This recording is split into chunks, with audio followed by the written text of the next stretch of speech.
630-895-9530. That's 630-895-9530 or jeffbuysyourhouse.com. This is Albert Mohler for townhall.com. This Sunday is Easter, Resurrection Sunday, a great celebration day for Christians marking the resurrection of the Lord Jesus Christ from the dead. The Christian Church bears a mandate to proclaim the truth that God raised Jesus Christ from the dead, and that's an indispensable truth claim of Christianity. The resurrected Lord gave the church a sacred commission to take the gospel, the message of Christ's victory over sin and death, to all the world. So, as the Christian church gathers to celebrate the resurrection of Jesus Christ, Christians look back in thankfulness to that empty tomb and forward to the fulfillment of Christ's purposes in us. The resurrection of Jesus Christ is the promise of our resurrection from the dead and of Christ's total victory over sin and death. The resurrection of Jesus Christ is at the very center of the Christian gospel. The empty tomb is full of power. I hope that you'll celebrate Christ's work on our behalf this weekend. Happy Easter. Happy Resurrection Day to all. May the joy of the resurrection be yours. What if the music stopped? If the familiar voices were silenced? If there were no breaking news updates? What if your companion and connection to your community came with a monthly fee? Don't worry, we're free local radio with you wherever you go, celebrating 100 years and looking forward to the next 100. We are broadcasters. Text radio to 52886 and let Congress know you depend on your local TV and radio stations. This message furnished by the National Association of Broadcasters. The Danielle Gill Podcast, now available on the Salem Podcast Network. Actually lowering prices has rarely ever been an accomplishment a Democrat could even claim.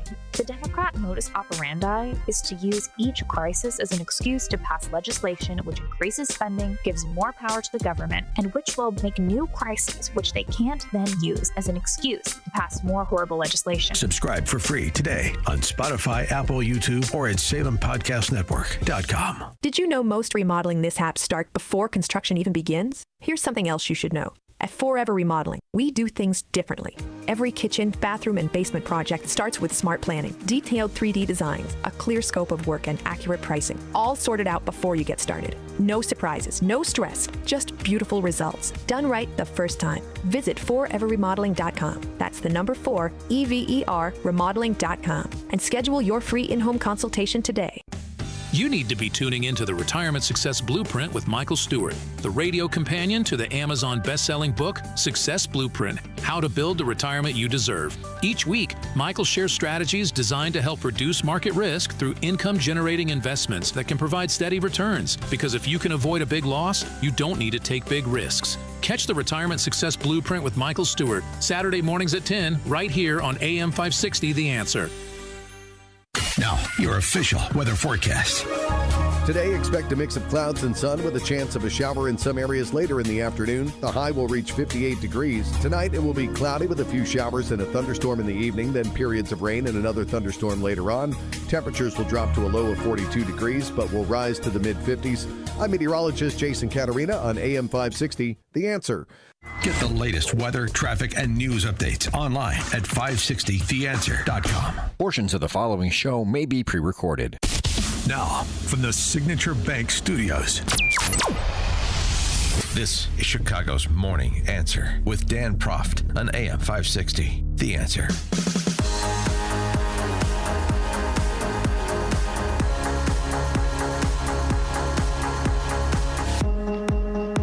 Top of the morning, Dan Proft here. So,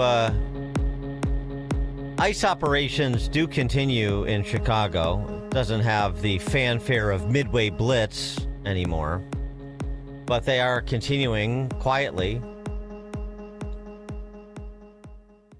And this is the subject of a community meeting that was held in Brighton Park. Because, these professional agitators, the shiftless set, have nothing better to do than, show up to a Brighton Park community meeting, first of all, to bitch at Larry Snelling, the Chicago police superintendent. Because they know, they've seen it. They're out with their whistles and their binoculars and their colored hair and their prefabricated signs from the NGOs that pay them $8 an hour to be a professional agitator. They've seen CPD working hand in glove with ICE, and they're not going to have it. When it comes to the Chicago Police Department and these Chicago police officers, our officers showed up to keep down violence. During public comment, a limited number of speakers were given a chance to voice their own concerns. The community knows that CPD and ICE aren't back collaborating with each other. We have seen it with our own eyes. We have seen it in our communities. It's really clear that under Superintendent Snelling, if you wear a badge, you can commit whatever crime you want to in Chicago. Where's the investigation? Where's the accountability? ABC 7 reporting dozens turning out. Dozens of yapping little terriers turning out for this Brighton Park meeting. It's so newsworthy. 312-642-5600 to give us a call or text, but there's a purpose to it. I mean, it's a purpose that probably flies over the heads of those people you heard from screeching at Larry Snelling at that community meeting. But there is a purpose to it on the, at least at the NGO level and above. What do you think that is?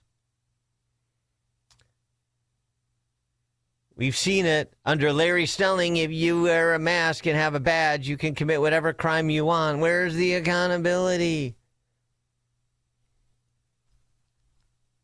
Snelling responded after the meeting in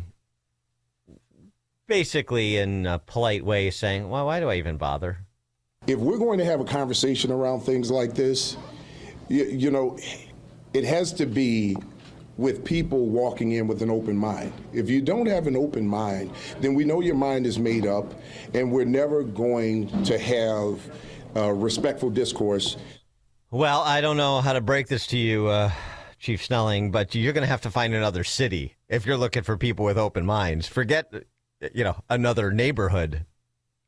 You are in the wrong place if open minds is what you're interested in indulging. Why do they do it? Tony Preckwinkle, you may know her as Queen Sugar. Remember that? Fresh off her resounding primary victory. So she gets another term as Cook County Board President. Yay! She held a presser because she got wind that ICE also, in addition to perhaps appearing in Brighton Park from time to time, is also appearing at the courthouse. And she's not having that either. She's just a professional agitator in a smart suit. We've seen at the domestic violence courthouse is particularly egregious and disgraceful. ICE's presence in and around that courthouse threatens and endangers some of the most vulnerable members of our community. Survivors seeking justice and safety should not be intimidated or forced to worry about the safety of their families when they take the courageous step of seeking help. I'm sorry. So ICE is, let's just stipulate to the idea that ICE is at the domestic violence court. Do you think they're looking for the domestic violence victim, or do you think they're looking for the perpetrator of domestic violence? 312-642-5600. There's a point to this. There's a point to the hysterics at the Brighton Park community meeting. There's a point to Tony Preckwinkle purposely characterizing ICE as essentially, re-victimizing or intimidating somebody who has been a victim of domestic violence from coming forward or from obtaining justice, when in point of fact, that makes no sense. That's not what's happening. Okay, can somebody point to me or point to Queen Sugar an example of a domestic violence victim being taken into custody at court when ostensibly she was seeking justice and safety? I have heard of no such case. I have heard of cases where ICE agents are in courthouses to bring people in this country legally who commit additional crimes like domestic violence into custody for the purpose of deporting them. I've heard those cases. So the point of this sort of agitprop, or at the street level in a Brighton Park community meeting, or with a duly elected official like Toni Preckwinkle, she feels good. Well, let me give you another example. Maybe this will crystallize it for you. Charlemagne the God, he is a, I guess, popular radio talk show host. He's got a big show out of New York City that's syndicated, that all the leftist politicians traverse through and so forth. He was talking about his experience at LaGuardia recently during the DHS shutdown, TSA not getting paid, and had a very pleasant experience dealing with ICE officers, and it was mainly ICE officers who he apparently dealt with while making his way to his gate and so forth. But listen to the end. When I flew out of LaGuardia Friday, I ain't see no TSA agents. ICE was doing everything. And how was it? How was your experience? I mean, they were great, to be honest with you. Like, to be honest, like they were. And that for that particular terminal, I was flying out of LaGuardia. I forgot what terminal it was, but yeah, they were being extra nice, like Chick-fil-A workers. I was saying to myself, I'm like, there's no way in hell this is the same ICE agents that was on the streets of places like Minnesota with the mask on. Like, they not wearing masks, like they being super nice. I think it's a psyop. Okay, for the midterms, right? Because if you put them in the airports and they're super nice and they're helpful and they got things running efficiently, when he says we're going to have them at the polls in November, nobody going to think twice about it. Deep thoughts, Charlemagne the God. You see, we've been conditioned to believe that ICE agents are not human beings. And then we see them at an airport where they're not having to deal with people that are, throwing frozen water bottles at them or otherwise trying to obstruct them from conducting their business, putting them in jeopardy with a car or intervening when they're trying to detain someone, for example. We see like they're human beings that act just the same way any other decent human being would act, and that can't be because we know they're not human. We know they're jackbooted thugs. We know their business is terrorizing people. We know they kidnap and disappear people. And yet then I see them at LaGuardia handing out water bottles or holding my place in line or just helping to facilitate, the process of getting through security so people don't miss their flights. And I say, well, wait a second. That doesn't comport with everything I've seen, in quotes, and been led to believe. So what do I go to? It must be a psyop for their real play, which is to steal the midterm election. All of this is conditioning people to turn on law enforcement. And that's the point. And so you see survey results coming out recently where a supermajority of Americans still support deporting illegal aliens who've committed an additional crime other than entering the country illegally. And a slim majority support deporting all people in this country illegally. But those numbers have come down a little bit. A majority also support whatever they believe or have been led to believe, to my point, are necessary ICE reforms, like the ones that were promulgated by neo-Marxists in the Senate per the basis of their DHS shutdown. But actually, it turned out they really weren't interested in them because they didn't even negotiate when there was some give from the White House. They didn't even bother. It was just posturing. Because the real purpose is to methodically water down public opinion such that this is no longer an albatross around their necks. And they can get to what they really want to do, their big play, real play, as opposed to Charlemagne the God's invented psyops. But get people oriented to think that way. If you see something that runs afoul of the propaganda we've spread, be skeptical. water it down so there's not a political price to pay for our big play, which is permanent residency, if not citizenship, for people in this country illegally, which is to defang ICE, just as it was to abolish police. And just because you have proponents of abolishing police that have been elected to mayor's offices, like, BLM Brandon or Mamdani the commie, and they're not saying the same things in the same bold ways, doesn't mean they don't still have the same agenda. They do. But they have power now. So they can do things with more dexterity than just showing up to a Brighton Park meeting and yelling at the police chief. They have more tools at their disposal. They can do things more creatively and perhaps effectively and permanently. Joe in Hoffman Estates. Good morning, Dan. I think the next thing Trump should do is change the name from ICE to National Immigration Custom Enforcement. Yes. ICE. Yeah, exactly. There we go. Just like the UK government-run healthcare system. Nice. Right? How could such an acronym belie anything other than pleasantness? Yes. George in Naperville. Yes, Dan, they want to keep the hate for ICE at a high level to motivate their martyrs. George, thanks. Mike in Union. Hey, Dan, in regards to Tony Preckwinkle at domestic or family court, are the victims required to show up at court if they're fearful of ICE?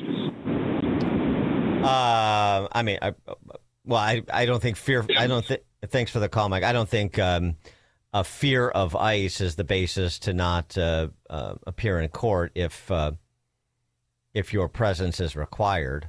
Although in Cook County, who knows, right? This is not a county that is dogmatic about the rule of law, even in a court of law. But of course, the larger point is that why are ICE agents there? For the domestic abusers. And why do they have to go to court to get a domestic abuser? Because Tony Preckwinkle won't cooperate and honor ICE detainers. Don't you love the ironies? And yet, what does she do? Oh, right over the top. They are targeting domestic abuse victims because that's what she wants you to believe. Just like Charlemagne the God wants you to believe there's no way ICE officers are ever decent. If they're appearing to be decent, it's part of a psyop to steal something else or to commit some other crime against humanity. They are incorrigible, these leftists. And the useful idiots that show up to Brighton Park community meetings are unreachable. Coming up at 5:38, Pam Bondi. She gone. 5:38. Now we check the headlines. Good morning, 51 degrees in Chicago on AM 560 The Answer. I'm John Cruz in the QC Kinetics newsroom. A line of storms in Lake County and Kenosha last night has the Weather Service out this morning checking damage that could have been a confirmed tornado. Roof and minor damage across Chicago this morning. Another batch of storms this evening and chilly weather on the way. Army Chief of Staff Randy George taking an immediate retirement. George took the role in September of 2023. The role normally a 4-year post. However, he was reportedly asked by Secretary of War Pete Hegseth to retire immediately. A woman attacked inside her apartment in North Center overnight. The 23-year-old woman was at home around midnight in the 4000 block of North Lincoln. That's when she saw a man come through her front door. Well, she fought him off. Eventually, the suspect ran away. She refused treatment at the scene. A 36-year-old man later arrested nearby. Charges are pending. And a Chicago man accused of stealing anime trading cards at gunpoint in the city's southwest side. Anthony Garcia now charged with 5 counts of armed robbery. Police say Garcia lured his victims by offering to buy anime cards on online marketplaces. This report sponsored by Jewel Osco. Ham it up with Jewel Osco's hot deals. Get Cook's or Hormel spiral sliced hams at just 99 cents a pound. Plus Cook's smoked shank portion hams, only 69 cents a pound. All hams are limit one with $25 purchase. A check of your weather coming up in 2 minutes on AM 560 The Answer. If you listen to the mainstream media and the Democrats, you'd think it was a sin to be black and conservative. Well, John Anthony blows up that perception every week on Black and Right. Join John tomorrow afternoon at 4 when he pushes back against the left and its regressive, progressive agenda that tries to dictate how people should think or feel about politics. Listen to Black and Right tomorrow afternoon at 4, right here on AM 560. The Answer. The Danielle Gill Podcast, now available on the Salem Podcast Network. Actually lowering prices has rarely ever been an accomplishment a Democrat could even claim. The Democrat modus operandi is to use each crisis as an excuse to pass legislation which increases spending, gives more power to the government, and which will make new crises which they can't then use as an excuse to pass more horrible legislation. Subscribe for free today on Spotify, Apple, YouTube, or at SalemPodcastNetwork.com. Hi, I'm Ken Mariotti, owner of Woodland Windows and Doors, a third-generation family-owned business since 1969. We know you're bombarded by choices when shopping for new windows or doors, so we're inviting you to experience the Woodland difference. For decades, we have been transforming living spaces with Marvin Windows, a fifth-generation family business. Marvin replacement windows have been known to increase the warmth of your cold rooms by 10 degrees. Think about that, 10 degrees warmer. When you welcome Woodland into your home, you will get a product expert to transform your living spaces, full-time, dedicated professional installers that you can trust in your home, along with the best products like Marvin.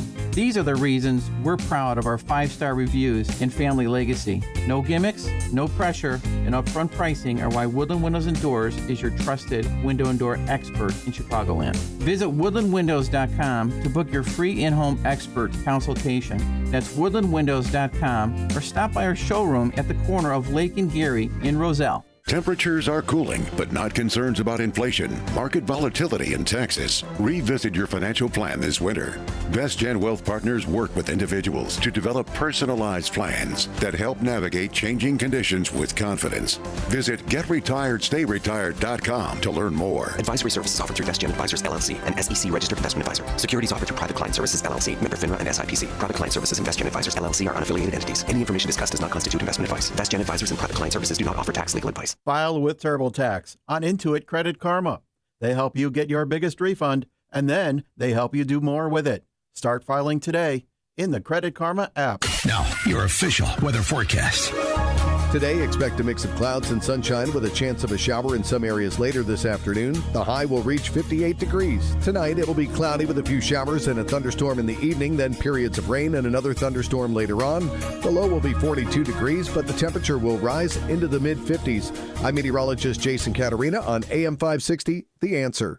Get the latest weather, traffic, and news updates online at 560theanswer.com. Now, from the Signature Bank Studios.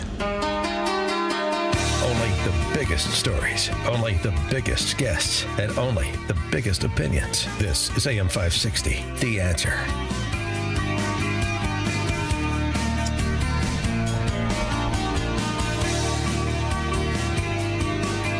Top of the morning, Dan Proft here. So, Pam Bondi, she gone. President Trump posting on Truth Social, where else? Pam Bondi is a great American patriot and loyal friend who faithfully served as my Attorney General over the past year. Pam did a tremendous job overseeing a massive crackdown in crime across our country, with murders plummeting to their lowest level since 1900. We love Pam, and she will be transitioning to a much-needed and important new job in the private sector, to be announced at a date in the near future. And our Deputy Attorney General, very talented and respected legal mind, Todd Blanche, will step in to serve as acting Attorney General. Thank you for your attention to this matter. Of course, with all of the inappropriate first letter caps there, too, like murders, first letter capped, and legal mind, capital L, capital M. But anyway, I know he's sort of in this E.E. Cummings school where grammar is not something that is of particular importance. The important matter here is the substance of it. Pam Bondi is doing a great job, and nothing to worry about, and that, you know, is the kiss of death in politics, and she was summarily sacked yesterday. Who should replace? Well, Pam Bondi, good riddance. Pam Bondi, fare thee well. Pam Bondi's replacement should be 312-642-5600 to give us a call or text if you want to weigh in on any of those matters. Now, this is all palace intrigue, so take it as you will. But the Daily Mail reported that Bondi begged Trump not to ash can her. Bondi responded to the news, pleading with the president to give her more time in the role, but Trump remained firm that her time leading the agency was over. According to a source, unnamed of course, she was unhappy and tried to change his mind. However, the president told her she was fired, that announcement would be made imminently. That announcement had been due to be made on Friday, but had been rushed after media speculation erupted that she was on her way out. Boy, a good Friday firing. Rough. Pam Bondi responded as you would expect her to, or anybody in that position, taking it in stride and thankful for the opportunity and still supportive of the president's work. I don't know if she's going to be over at Shield for the Americas or wherever they exiled Kristi Noem to, but anyway, she offered, over the next month, I'll be working tirelessly to transition the office of Attorney General to the amazing Todd Blanche before moving to an important private sector role I'm thrilled about. I wonder which Trump organization she will be working at in short order.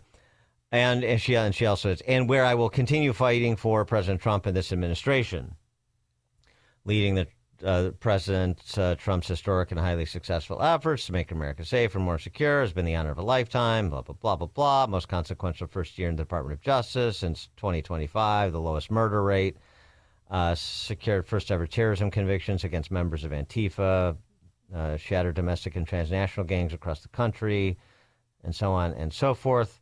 I remain grateful for the trust the president placed in me to make America safe again. Masa. Albert, Northside, you're on Chicago's Morning Answer. Dan and listeners, I can't help thinking that Trump has guaranteed that the next president will be a Democrat. Why is that? Because the entire feminine gender will be coming after him to scratch his eyes out for firing a woman and replacing her with a man. I don't know about that. I think,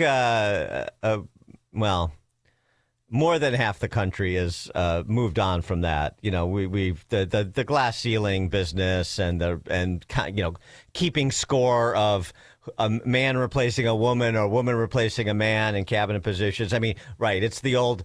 I don't get credit for installing Pam Bondi as Attorney General, but I take the blame for replacing her. Okay. I don't know how compelling that is. The identitarian politics, I think, is the least of the concerns here.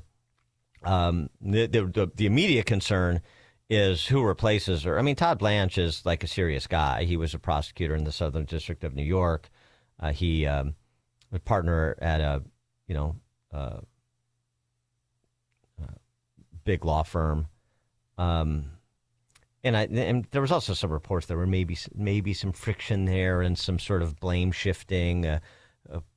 Blanche was slow rolling prosecutions, and there was friction between Bondi and Blanche. Who knows?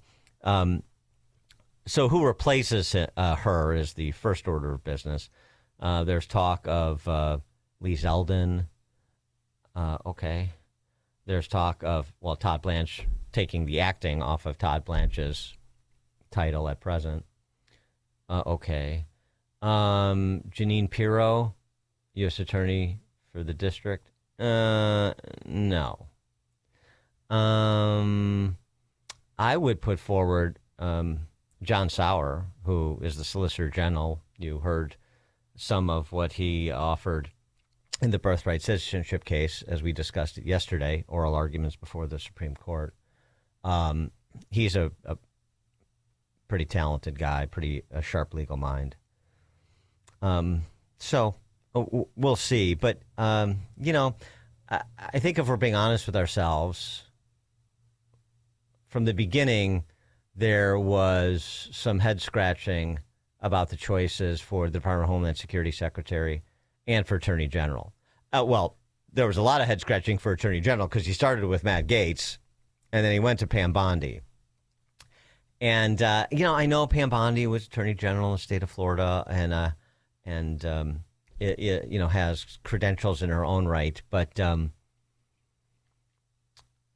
as I said many times, I'll just repeat it. I mean, she didn't strike me as the sharpest legal mind. She didn't seem to me that was like the most talented person you could have selected for that job, both from a legal mind perspective as well as from a communications perspective. And it was interesting because Trump put so much emphasis on the ability to effectively communicate.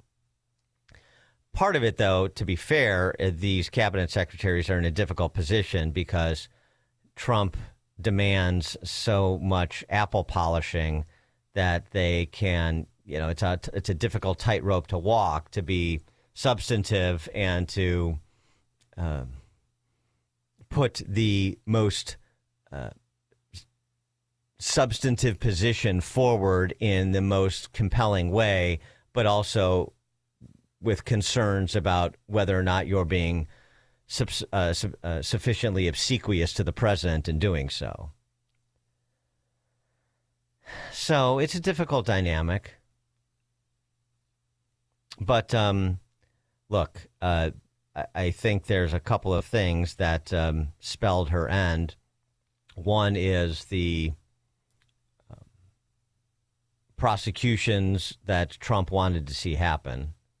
I think that's certainly in the mix of people involved with the Russian collusion hoax and the Jack Smiths of the world, people involved in the lawfare that was committed against the president.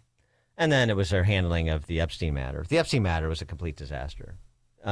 She and Kash Patel and Dan Bongino handled that about as badly as you can handle it, particularly because, and I know we can really get it if you want, we don't need to, particularly because of their overheated statements about the Epstein files before they were Attorney General, FBI Director, Assistant FBI Director, respectively. Horribly handled, and it really muddied the waters for the better part of the last year and sidelined important discussions that relate to the Trump policy agenda. Provided so much ammunition to a bunch of neo-Marxist projectionists because of the awful strategic thinking and communicating that Bondi and others displayed. And that's been my view from the beginning. So, and also some perspective on this, both with Noam and Bondi. And I haven't even gotten to this week about Noam's husband. Good grief. But,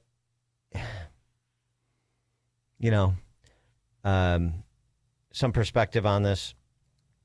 Cabinet secretaries come and go.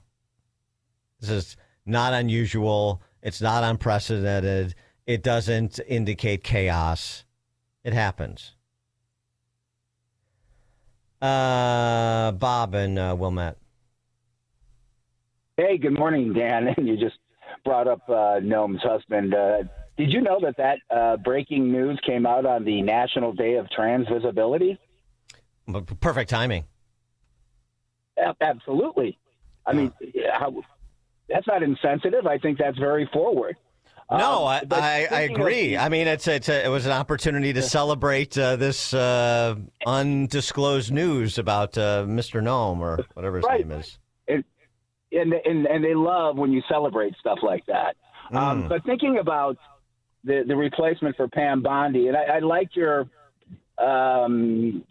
choice of John Sauer.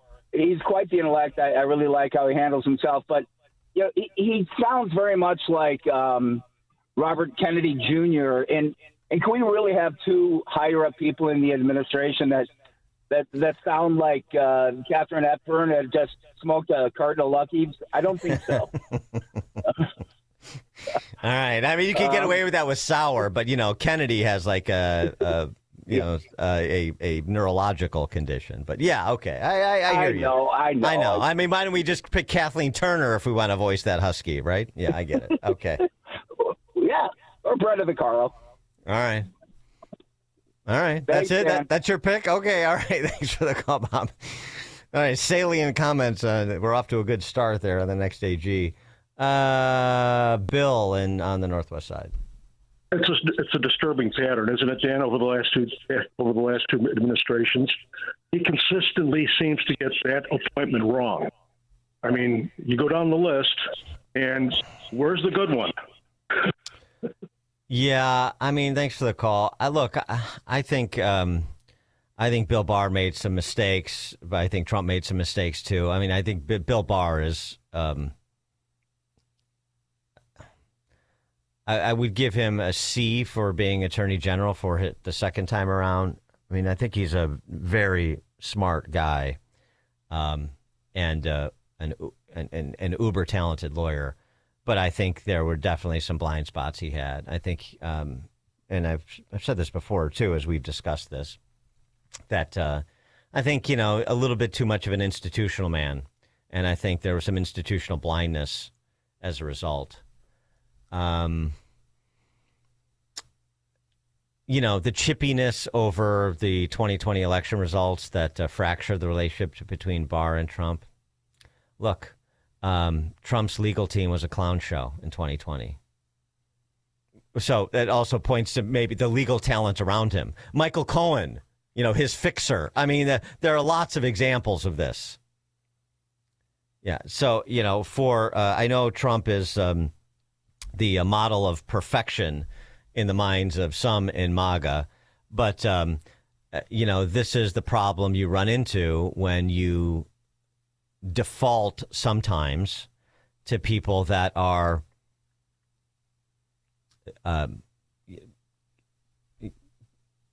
basically yes men and women, as opposed to people that you are retaining because you think they're talented and you want them to apply their talents in the direction of serving your agenda, but they don't need to spend a lot of time reminding everybody how great you are or you think you are. And, and over the top superlatives about the greatest this and the greatest that. And I mean, it just is, it's unnecessary. But that's what Trump, he even said it the other day. Was that at the Easter brunch where he talked about people being nice to him? He was referring to some newsreader. It's like, I like people who are nice to me, even if they're bad people, as long as they're nice to me. And it was a little bit tongue in cheek, but I thought there was a little bit of a reveal too. And this is, really it is what you see and what you hear. If we're being honest here, I mean, the bootlicking that you hear during press conferences or cabinet meetings from Bessent and Hegseth and Bondi, and it's just enough. It's not necessary. Can we just focus on the matters at hand? Everybody's already made their mind up about Trump. And by the way, all of that apple polishing, doesn't help. So I don't know who they think they're persuading. And I'm talking about Trump included. Who they think they're persuading about Trump by all this goo in his direction. Tim in Plainfield. Hey, Dan. Well, I'd like to ask you, do you think Pam Bondi was sort of fighting with one hand tied behind her back with the Senate blocking all his judicial nominations? And also, that subject doesn't seem to get talked about very often. Why are they doing that? What is the purpose of them blocking all his, just out of hatred for Trump? Yes, it blocks his whole agenda. It hurts the country. Yes. Thanks for the call, Tim. Yeah, that's a good point. I don't know that imperiled or made Pam Bondi's immediate job in the first year more difficult.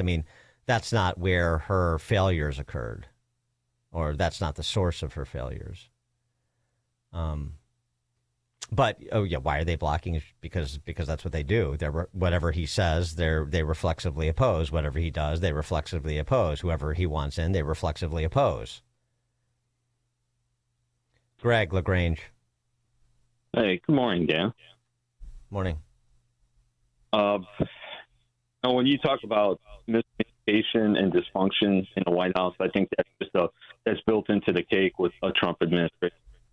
I'll just be honest with you. Who would I like to have as a replacement for Pam Bondi? It'll never happen. It's as possible as a snowball's chance in hell.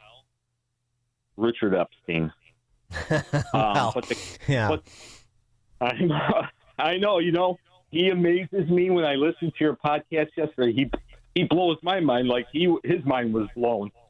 But the names I keep seeing, and I'd like to get your opinion on them, are this guy named Jay Clayton, who I think is a district attorney or a U.S. attorney in Manhattan or not, somewhere in New York. And then there was another guy that was in the administration called Jeffrey Clark. He was an assistant AG last political guy.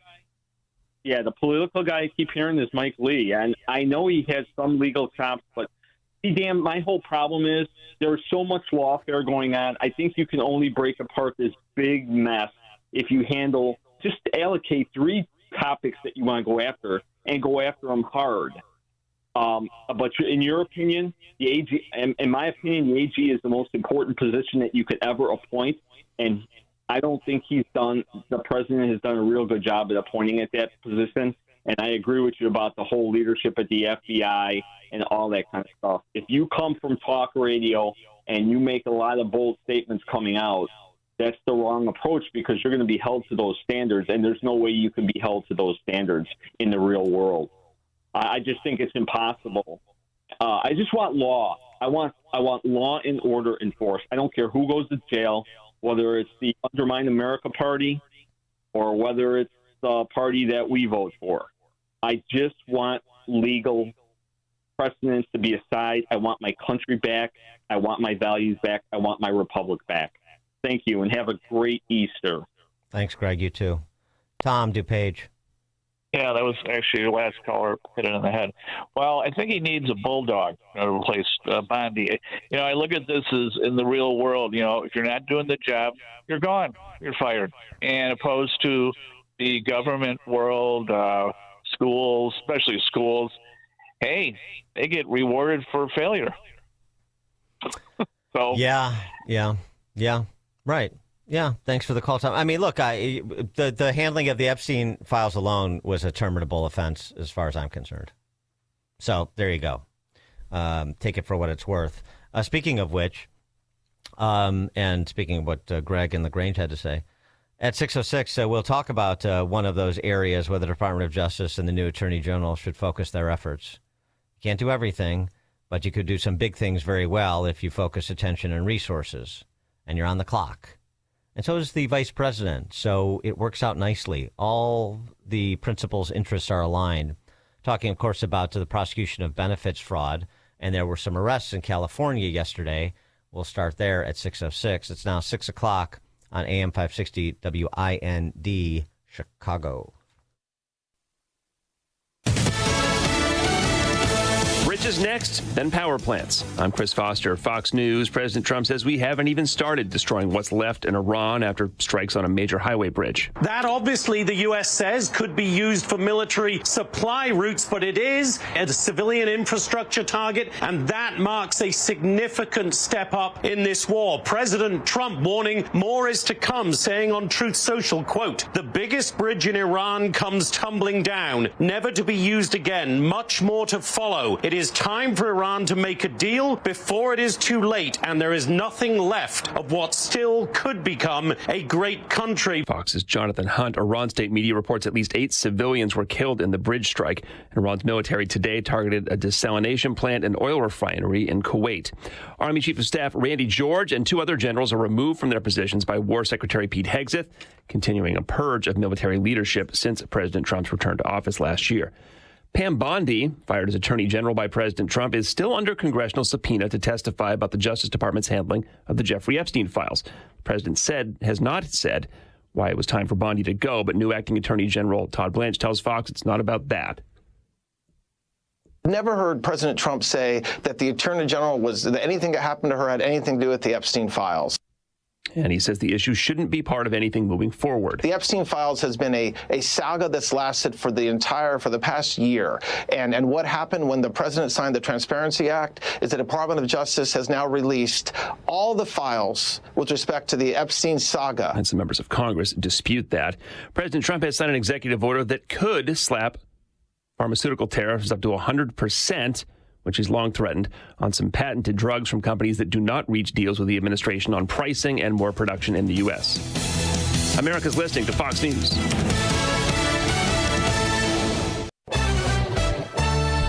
Good morning, 52 degrees in Chicago and AM 560 The Answer. I'm John Cruz in the QC Kinetics newsroom. Chicago's top cop standing behind his officers' actions during protests against federal immigration enforcement last year. During a heated meeting last night, Superintendent Larry Snelling defended his officers, saying they were there to keep the violence down. Some of the people in attendance accused Chicago police of illegally coordinating with immigration, carrying out President Trump's deportation campaign. Snelling said his officers followed the law and did not cooperate or coordinate with federal immigration officials. A line of storms in Lake County and Kenosha last night has the Weather Service out this morning checking damage that could have been a confirmed tornado. Roof and minor damage across Chicago this morning. Another batch of storms this evening and chilly weather on the way. Charges pending after an ATF agent fired shots at a suspect during an attempted robbery outside a Chicago Walmart in the South Side. They say the incident happened yesterday in the parking lot of the store at 109th and South Doty Avenue. No injuries reported. 3 people are now in custody. Authorities revealing a preliminary cause of a fire in the village of Crete that left 4 people dead. The blaze broke out March 25th at a home on Chalet Court. 71-year-old Walter Palmer and his 3 grandchildren were found dead inside the home. The Crete Fire Department said, based on the preliminary findings, it's believed the fire was accidental and electrical. A woman attacked inside her apartment in North Center overnight. The 23-year-old woman was at home around midnight in the 4000 block of North Lincoln Avenue. That's when she saw a man come through her front door. Well, she fought off the attacker. Eventually, the suspect took off. She refused treatment at the scene. A 36-year-old man arrested nearby. Charges are pending. And it's opening day for the White Sox. Toronto Blue Jays in town for the home opener at Rate Field this afternoon. First pitch at 1:10. The Southsiders just dropped the final 2 games of their 3-game set against Miami earlier this week. News is a service of American Beam and Steel, structural repair licensed contractors for your home and business. Search for American Beam and Steel online to schedule your consultation directly with the owner, Mark. American Beam and Steel. A check of traffic coming up in 2 minutes on AM 560, The Answer. Catch more money with leading economist Steve Moore. I'm excited about America. I think things are going really well. I think we've turned a corner here. I think Biden economics is well behind us now. This is a miracle what's going on here. If anything, it's better than I thought it would be. So many good things happening in the economy. Low inflation, low unemployment rate, consumer confidence up, business confidence up. All of the indicators are pointing north right now. It's More Money, Saturday at 3 on AM 560. The Answer.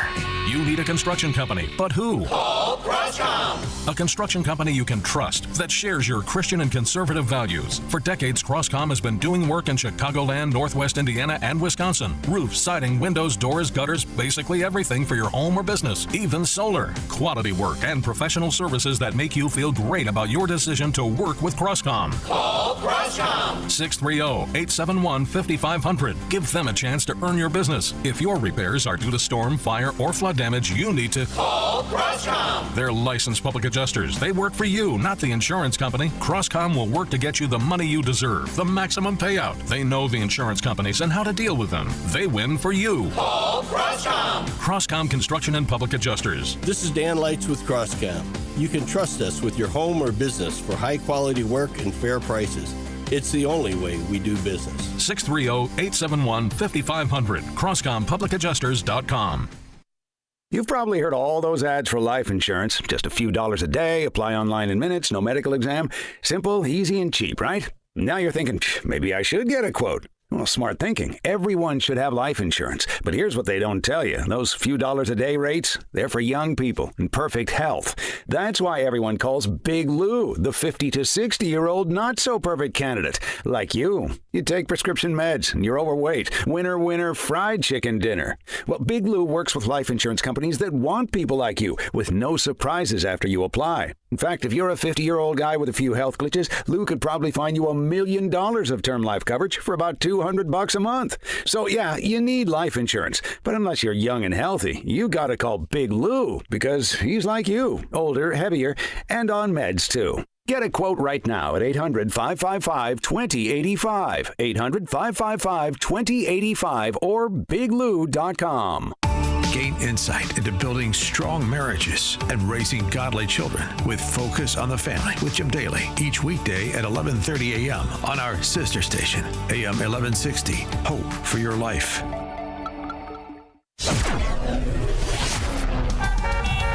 Taking a look at the roads from the Team Hochberg Traffic Center, I'm Sue Aller. Looking great inbound this morning on the Edens, 15 in, 13 out from Lake Cook to Montrose, 17 inbound on the Kennedy from O'Hare to the Burn Interchange, and looking good on the outbound side at 22, 13 minutes in both directions on the Ike from Wolf to the Old Post Office, 24 in, 22 out on the Stevenson from Veterans Memorial to Lakeshore, and just about 12 minutes both ways on the Dan Ryan from 95th to the Burn Interchange. Now there is a collision on I-57 northbound. It's on the exit ramp to get onto Route 80, and then on the far south side on 130th Street westbound just before Stony Island Avenue, watch out for an accident. This report is a service of the AM 560 mobile app. Listen to AM 560 on your smartphone or mobile device when you download the AM 560 mobile app at 560theanswer.com/mobile. Chicago's Morning Answer continues next, but now the latest forecast from the Air Right Heating and Cooling Weather Center. Today, expect a mix of clouds and sun with a chance of a shower in some areas later in the afternoon. The high will reach 58 degrees. Tonight, it will be cloudy with a few showers and a thunderstorm in the evening, then periods of rain and another thunderstorm later on. Temperatures will drop to a low of 42 degrees, but will rise to the mid-50s. I'm meteorologist Jason Caterina on AM 560, The Answer. Get the latest weather, traffic, and news updates online at 560theanswer.com. This hourly segment is sponsored by Protecting Your Assets with Steve Shyman. Listen Saturday mornings at 8. Learn more at willsave.com. Now, from the Signature Bank Studios, this is Chicago's Morning Answer with Dan Proft on AM 560. The Answer.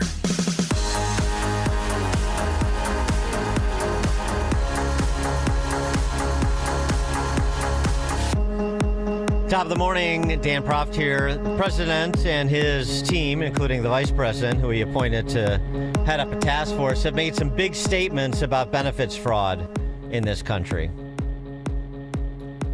And I think those big statements are warranted. And I'd like to find out if they're true. Like, for example, we could, balance the budget just by rooting out benefits fraud. And that's just with the federal government side of welfare programs like Medicaid that are joint, right? Joint federal state programs. Think about how much the states could save as well. And this is like removing removing public safety threats who are in this country illegally. There's virtually no opposition to this. Supporting voter ID to vote there and proof of citizenship to register. There is virtually no opposition to this. Seems like pretty good issues to press your advantage on. But you have to produce. If you're suggesting there is systemic fraud and you're suggesting that blue state and city politicians have no interest in ferreting it out, which I think are reality-based suggestions, then you have to step in and prove up, do the work, produce the results. And you'll accrue the benefits if you do. So we're getting started. That's the good news. Yesterday in California, as Fox News reports. You need to understand this story is this. 80% of the people who enter hospice die there, most within 3 weeks. But in the case of these two hospices, according to the records, 97% are discharged alive. So this morning, the feds accused these hospice owners of stealing millions from taxpayers intended for the compassionate end-of-life care for the terminally ill. Do you have anything to say about those charges? I don't know anything. Yeah, I don't know anything. Have you got anything to say about these accusations? We've been investigating for 4 years. And he had nothing else to say. So the feds took down this couple. He's a doctor, she's a nurse. They enrolled hundreds of patients who are not qualified for hospice, but they billed the federal government as if they did, pocketing about $30,000 per patient. The suspects you see here, along with about a half dozen others, they were booked today for fraud, collectively costing, again, taxpayers about $50 million. You know, the journey to $1 trillion starts with the first 50 million, if you will. CBS News' Adam Yamaguchi was on scene as well for the FBI raid of these hospice owners' homes. 8 were taken into custody. Yamaguchi is the one who did that excellent investigative piece on hospice fraud in L.A. You don't get to say that very often about CBS News. And part of, in very Nick Shirley fashion, enlisting a local with local knowledge to provide, to essentially serve as a Sherpa for him to go to these various hospice businesses to see that there was nobody there. Mail had piled up. And yet you look at the state records in terms of disbursements to these businesses, and they're in the millions or tens of millions of dollars. Yamaguchi on scene provided this commentary. Do you have a statement? You have anything to say?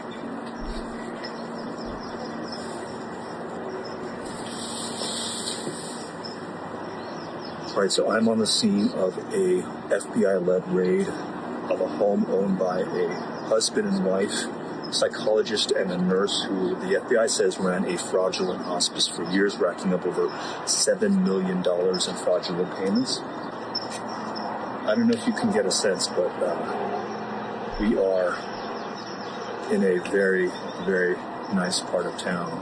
We're in the city of San Dimas, in a very hilly area. Homes are all behind gates and essentially hidden behind all of this greenery here. This is a very private, exclusive area. You wonder where the money from hospice fraud goes.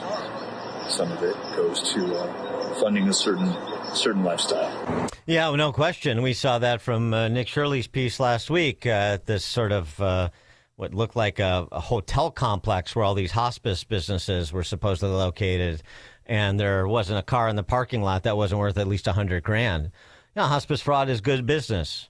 So is quality Leering centers. So are phony medical transport companies. So are phony baloney autistic service providers, and so on and so on and so on.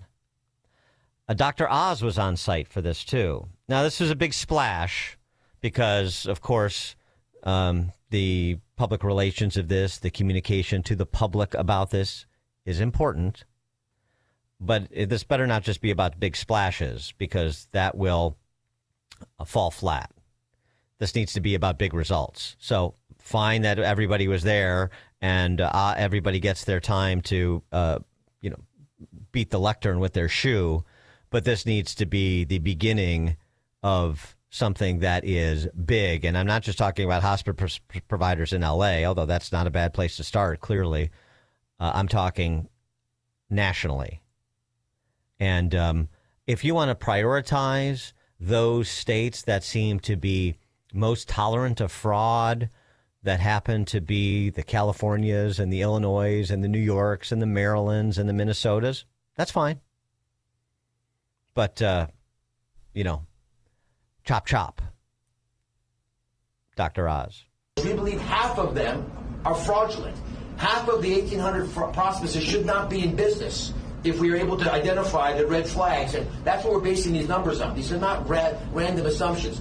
World experts at CMS say if you've got 100% or near survival, certainly if you've got a survival over 50% for a population that's supposed to have passed in 6 months, you've got a problem. If you're clustered in the same buildings as other crooks, if you're sharing employee numbers and license numbers, if you've got a small number of people, less than 50 members, you do that because you can hide what's really going on when they're small, because you don't have reporting obligations. J-1 visa holders, there are lots of things going on in California that just are not rational, and we're going to take them out. These defendants that you heard about, there were 7 hospices. I want to pat them on the back. The entire first 4 years of really looking at this issue since 2021, when the report came out from the Auditor General here in California, the entire first 4 years, there were 4 hospices that were revoked. 4 hospices. 7 of them were, criminal charges today. So you see a dramatic and appropriate shift. CMS is going to suspend payments to stop money from leaving the U.S. That's our goal. We're going to review every single hospice in California to make sure that they're all appropriate, and we hope to do that expeditiously. We'll do it this year. And I'm going to make an announcement today, because I want to throw the gauntlet down for Governor Newsom. When asked about the hospice fraud in California, that again was in his own administration was involved in sparking how bad our issue was in 2021, he responds by saying that he'd been responsible for taking out 280 of these hospices. In the 10 weeks since we first were together in front of you, in the 10 weeks we have taken out 221 hospices already. 221. We will surpass the governor's achievements in the first 4 years within the month, we believe. Yeah. That's a good comparison contrast. The other thing that's useful about this is, as Oz said, an important point, this was identified at the state level in 2021. And this is the lethargic approach that the Newsom administration has taken. Just the same way we have whistleblowers in the human services departments in Minnesota that sent that open letter to Tim Walz detailing all the efforts they've made to interdict fraud that fell on deaf ears within the Walz administration. And that's the point. Part of the point being that not only do we have a state officials and state government, effectively, at least at the leadership level, that is indifferent to this theft, we potentially have state officials at the leadership level who are complicit in the theft, who are legally liable, who potentially have criminal exposure. And that needs to be fleshed out with all due speed. It's not good enough that Tim Walz just couldn't run for re-election because of what was unearthed in Minnesota. Maybe he should be on the other side of the bars if the evidence provides. And these are questions, and the Department of Justice, it's incumbent upon them to provide the answers with explanation. So we've fully investigated. Here's what we found, and here's what we're doing based on what we found. That's sort of unified theory of the work product of an investigation. And interestingly, acting AG Todd Blanche was on with Waters last night, and he made a commitment. It's the proper commitment, and now it needs to be abided. This includes leadership in state governments, our investigations do, because guess what? They are in many ways the actual conduit. They're letting it happen by not doing anything to stop these individuals stealing from the American people. And so you're going to see this Department of Justice pour all of our heart and soul into fraud cases all over this country for the foreseeable future. Heart and soul. All of the cases across the country, foreseeable future. I like all of the component parts of that statement. Now you need to live up to it. And again, I'm not saying it's easy, and I'm not guaranteeing that there should be any prosecutions of governors or senior officials in these state administrations. Sovereign immunity, policy choices got a lot of protections for politicians. And willful blindness probably isn't enough to get you indicted. But,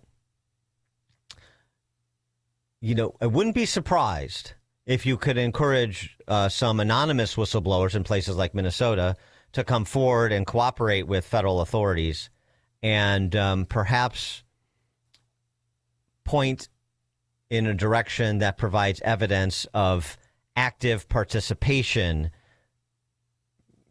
like at the conspiracy level of the frauds that were perpetrated on taxpayers, both at the state as well as national level.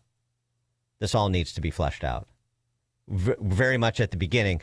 And I know this is not all going to be fleshed out between now and the midterms, but this needs to be something that animates the Department of Justice and anybody who wants to cooperate at the AG level, at the state level, thus the legislation from Ashley Moody, I think it was, the senator from Florida, to empower state AGs in this direction and to encourage cooperation between Fed and state AGs. I know you're not going to get that with Kwame Raoul in Illinois, but, you know, some other AGs, including the guy in California, Bontas, I think his name is, who actually was interviewed for that Yamaguchi piece, CBS News, a couple weeks ago. You know, they have their own political aspirations or even survival to consider. So we'll see how this plays out. But this needs to be central to what the Department of Justice does and on down the line, not just at the federal level, but through U.S. attorneys' offices in cooperation with whistleblowers and state elected officials and government officials that want to facilitate the interdiction of the massive fraud that is going on across the country, to be sure.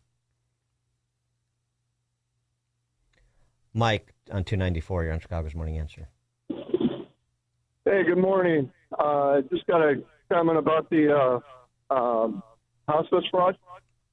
About the what? The hospice fraud, yeah. The hospice fraud. Yeah, the state doesn't have to worry too much because they'll get at least some of that money back in property taxes.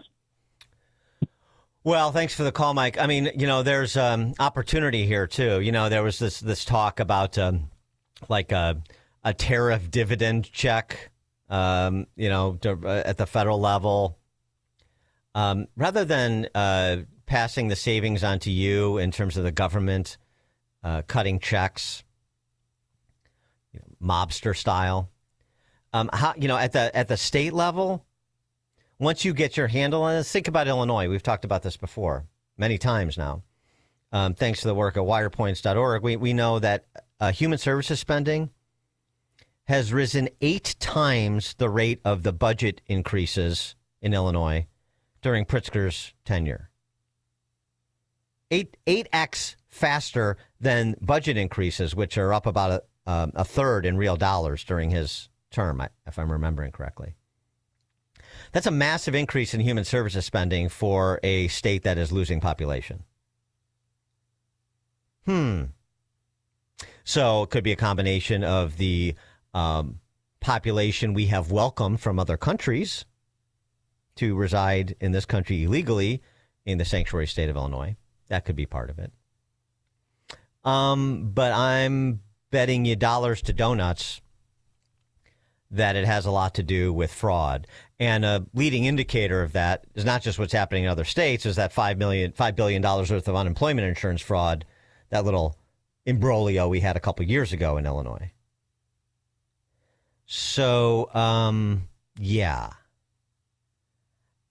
Point is, if you had an opposition party, and actually in California you do, not only you have an opposition party, because of their jungle primary, you may have a Republican governor. I still think it's a long shot, but I mean, could you imagine if Steve Hilton, for example, if Dems got hoist by their own petard in California and Steve Hilton became the governor of California, boy, then you'd really have an opposition party. But even still, you start to get a handle on just exactly the monetary value of the theft that has occurred.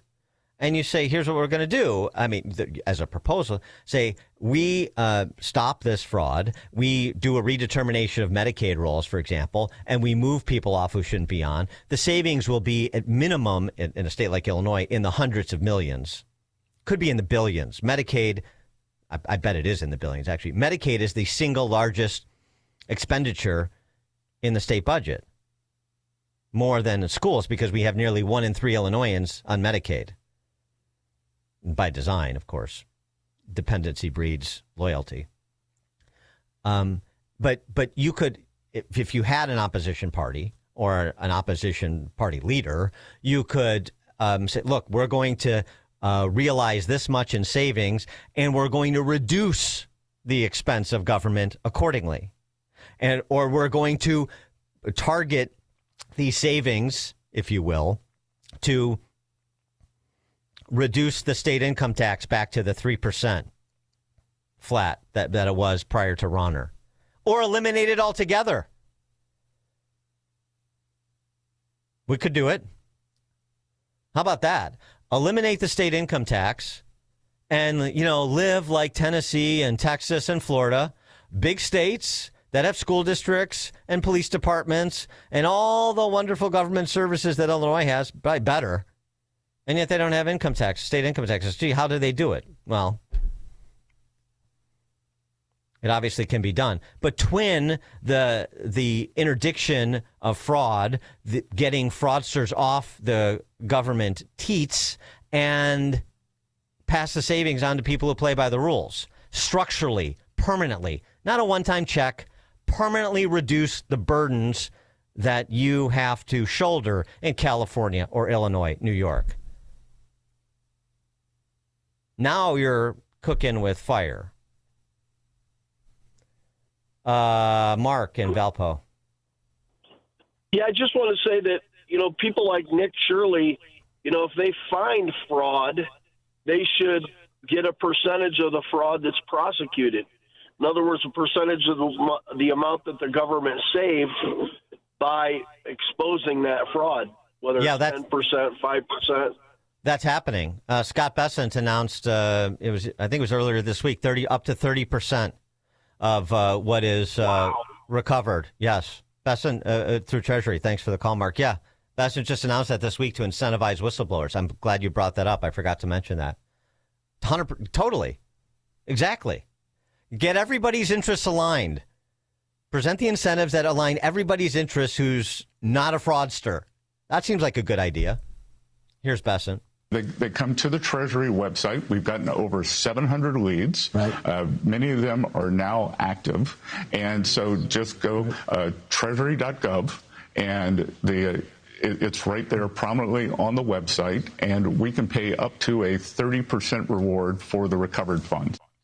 All right, Illinois, you just heard 30% of recovered funds from Medicaid fraud in Illinois. Anybody who knows anything, you can retire. I bet 30% of the fraud that's committed through the Medicaid program in Illinois. Greg, Jefferson Park. Hey, good morning, Dan. Both of my parents are in assisted living, and both have been in and out of hospice, legitimately so. And you would not believe the amount of crap that goes on and different people that you got to see. For instance, my dad's got this condition, and he sees somebody else. A nurse comes in 3 times a week in addition to the nursing care provided by the assisted living. But when that nurse, when he has some problems, they need a nurse practitioner from another company to go see him, and then they got to get a blood sample to check him out. Somebody else from another company has to come and take the blood from him. They've got, both of them have these little machines, that are oxygen generators. Neither of them has used them in a year and a half, and I keep telling them, you guys got to get these things out of here. Oh, well, you got to call this person. The whole system is designed to soak money out of the individuals, their families, Medicare, Medicaid, and any other government organization that you can see this. I did a little investigating on one of the companies that provides healthcare, home healthcare. The guy who owns it is some Indian dude, and all I can see when you start Googling him is all these galas he goes to donating, $20,000 at something downtown, some fancy, fundraiser for a nonprofit. It's just, it never ends, man. The fraud and the abuse and everything else in there is just out of control. Have a good one, man. Thanks for the call, Greg. Appreciate it. Well, here's the thing. In addition to the fraud, I mean, you get this sort of scrutiny on the system for the first time in a long time. Maybe we open up a broader conversation about how Medicare and Medicaid are designed legally, how perverse the incentives are within the system when you're operating within it legally. And that sparks some discussion about structural changes to how those programs are set up. What a concept, particularly since they're unfinanceable. I mean, the idea that this is all on borrowed money. I mean, the projections for how much Medicaid and Medicare, particularly Medicare, would cost back in the 60s, I mean, they were blown by 10x by 1990. So, gosh, interdicting fraud and then looking at how the system is actually setting up and having a real conversation about entitlement reform. Talk about a twofer. Dan Proft, Chicago's Morning Answer. The stories you need to know to start your day. This is Chicago's Morning Answer on AM 560, The Answer. Sign up for the AM 560 Answer Advantage to get early alerts on event ticket sales, special discounts, and contest opportunities. Sign up today at 560theanswer.com/advantage. One side is never enough. That's Ben. If only everything was twice as supportive. He's working on a list of catchy slogans to promote Penny Mustard's exclusive line of double-sided hybrid mattresses. Sleep, flip, repeat. What's a hybrid mattress, you ask? This hybrid combines a supportive coil spring center with specialty foam. Our mattresses come with a split personality. You never hear other companies talking about double-sided hybrid mattresses, and that's because these mattresses were developed by the sleep geniuses at Penny Mustard. Because comfort shouldn't be just one-sided. Made in Wisconsin and built to last. A breathable, double-sided mattress that lasts 45% longer than the average unflippable model. Backed by a 1-year comfort guarantee. Flip it! Flip it real good! Come see our selection of Sophista-crafted double-sided hybrid mattresses at Penny Mustard. PennyMustard.com. Flippable versions of what people want. Penny Mustard Furnishing. AM 560, The Answer. Just a postscript on that, too. The systems, how the entitled programs are actually set up. If they were run efficiently, you wouldn't have this level of fraud endemic to these programs. Obviously, right? I mean, retail stores know how much is stolen from them on an annualized basis. The government, at the federal or the state levels, no idea. And frankly, not much interest until recently. It's remarkable. Text from Amish, the Amish texter. The only thing that has a greater survival rate than COVID for people over 65 is hospice care in California. Hi-oh. Very good. Amish. All right, coming up at 6:36, we will talk Bear Stadium again. We talked a little bit about it at the end of the show yesterday. Good discussion with the former Chicago Tribune reporter and the president of Leo High School. We'll talk to a retired U of I professor about the economics of subsidizing a Bear Stadium in Arlington Heights. 6:36. Now we check the headlines. Good morning, 50 degrees in Chicago and AM 560 The Answer. I'm John Cruz in the QC Kinetics newsroom. Heading out the door, calm weather for now, storms back in the afternoon to kickstart the weekend. President Trump issuing an overnight warning to Iran while sharing footage of an airstrike on a major bridge. Trump vowing to escalate the war against Tehran if its leaders do not agree to a peace deal in the coming weeks. The man charged with murdering a Loyola University student last month now facing a federal gun charge. Jose Medina, charged in federal court with illegally possessing a firearm March 20th.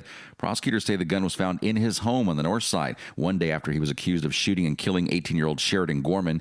DHS says Medina is here illegally. And Illinois' unemployment rate is up slightly. The State Department of Employment Security says the state's jobless rate in January was 4.9%. That's up 0.2 percentage points from December. Non-farm payroll jobs jumping 18,000, the largest monthly increase since June of 2023. This report a service of Team Hochberg. They've helped thousands of AM 560 listeners with the best rates and service. Let Team Hochberg help you by visiting 56david.com or call 855-563-2843. That's 56david.com. Atlantic Coast Mortgage Equal Housing Lender, NMLS 613114. A check of the roads coming up in 2 minutes on AM 560, The Answer. Your home is a valuable asset, and you want to take care of your home. From roofs, siding, windows, and doors to furnaces, flooring, landscaping, and much more. Listen to your go-to for all things home. It's Home Answers Radio every Sunday morning at 9. Sponsored in part by JeffBuysYourHouse.com and by Center Guard Plumbing. Get answers from industry experts so you can make informed decisions about your home improvement. Right here on AM 560, The Answer. Do you owe $10,000 or more to the IRS like Mark? I've been doing home remodeling for 30 plus years, but the economy crashed. I wound up losing my home, losing my job, and on top of that, owing the IRS a ton of money. I owed the IRS $114,000. It really, truly was the worst part of my life. Then Mark found tax relief advocates. On news radio, I heard about TRA, and I thought, what's the worst that could happen? So I picked up the phone and I called them. When it was all said and done, TRA settled my $114,000 debt for $100, and I'm telling you, I was ecstatic, could not believe it. Would recommend TRA to anyone. If you owe 10 or even hundreds of thousands of dollars to the IRS, don't lose hope. Do what Mark did and call TRA for a consultation. But TRA did, they gave me a second chance, and I'm forever grateful. Visit TRA.com or call 800-575-8924. 800-575-8924. That's 800-575-8924. What's the password? Is this Vito's Vault, where I can get a 5-star dinner and signature cocktails, see an amazing vaudeville-style musical comedy show with the Gangsters and the Flappers, all for one low price? Yeah? What's the password? I don't know, but I'm here to make a deposit. Well, why didn't you say so? Come on in. Vito's Vault, Chicago's new Roaring 20s dinner theater speakeasy. For tickets, go to vitosvault.com. Most investments today feel like second jobs. Real estate, you're a landlord. Stocks, you're a day trader. Crypto, you're a full-time researcher. You've got a life to live. Your investment should help you live it. That's why more Americans are choosing gold. Noble Gold has helped thousands protect their future with real physical gold. Visit NobleGoldInvestments.com to get your free wealth protection kit. That's NobleGoldInvestments.com. Past performance may not be indicative of future results. Investing in precious metals, including gold, involves risks. Consult with your tax attorney or financial professional before making an investment decision. I remember sitting in the kitchen, heartbroken, overwhelmed, staring at costs and a list of decisions. I prayed for strength and reached out to Catholic Cemeteries of Chicago, only to hear that Mom had already pre-planned everything so my siblings and I would be protected. Because she planned ahead, we weren't pulled apart by heartbreaking decisions. Visit CatholicCemeteriesChicago.org or call 708-236-5407 to schedule a free consultation. Some moments deserve more than just a space. They deserve a setting that feels special. At Kemper Lakes Golf Club, they make it easy to gather, celebrate, and enjoy time together. From bridal and baby showers to family celebrations and private events, the team handles every detail so you can focus on what matters most. Warm, inviting, and close to home, it's the perfect place to host your next event.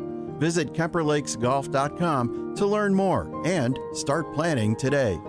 Hair Volume from New Nordic will make your hair look thick and healthy. Hair Volume is available online at Amazon and NewNordicUSA.com or in the hair care aisle at your local CVS. Taking a look at the roads from the Team Hochberg Traffic Center, I'm Sue Aller. Doing great on the Edens. It's 14 minutes both ways from Lake Cook to Montrose, 18 in, 21 out on the Kennedy from O'Hare to the Burn Interchange. You've got 14 minutes in both directions on the Ike from Wolf to the Old Post Office. A little bit sluggish on the inbound Stevenson between Ashland Avenue and the Dan Ryan. So we're looking at 23 in, 22 out from Veterans Memorial to Lakeshore. You've got 12 in, 11 out on the Dan Ryan from 95th to the Burn Interchange. And on the far south side on 130th Street westbound, just before Stony Island Avenue, watch out for an accident. This report is sponsored by Straight Talk Wireless. Every now and then you find a deal that actually feels like a win. With Straight Talk Wireless, you get more and pay less now. That's a good deal. No contracts, no credit checks, no surprises. All on Verizon's 5G network. Find it in the same place you've always found straightforward prices exclusively at Walmart and StraightTalk.com. Chicago's Morning Answer continues next, but now the latest forecast from the Air Right Heating and Cooling Weather Center. Today, expect a mix of clouds and sunshine with a chance of a shower in some areas later this afternoon. The high will reach 58 degrees. Tonight, it will be cloudy with a few showers and a thunderstorm in the evening, then periods of rain and another thunderstorm later on. The low will be 42 degrees, but the temperature will rise into the mid-50s. I'm meteorologist Jason Caterina on AM 560, The Answer. Get the latest weather, traffic, and news updates online at 560theanswer.com. Now, from the Signature Bank Studios. Only the biggest stories, only the biggest guests, and only the biggest opinions. This is AM 560, The Answer. Top of the morning, Dan Proft here. So, Bear Stadium projected to cost about $5 billion in terms of what they're envisioning. As you know, the Hoosiers have put down $1 billion through a sports authority they stood up. State Rep Cam Buckner is leading the charge for the Bears in Springfield, Chicago Democrat. His legislation would allow the Bears or any developer investing over $500 million to negotiate property tax certainty with local governments for up to 40 years, replacing property taxes with negotiated payment in lieu of taxes.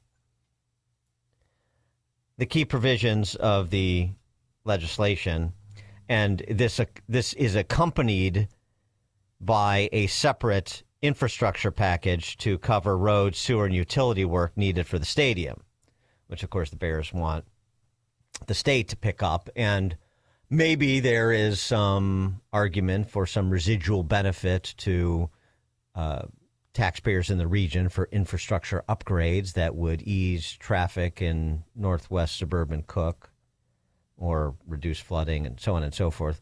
I haven't heard those laid out. And we also don't have a number on the infrastructure package that I've seen. So key provisions: freeze property tax assessments for decades, reducing the Bears' tax burden. Negotiated reduced tax payments to local school districts and other taxing authorities. The government unions won't like that.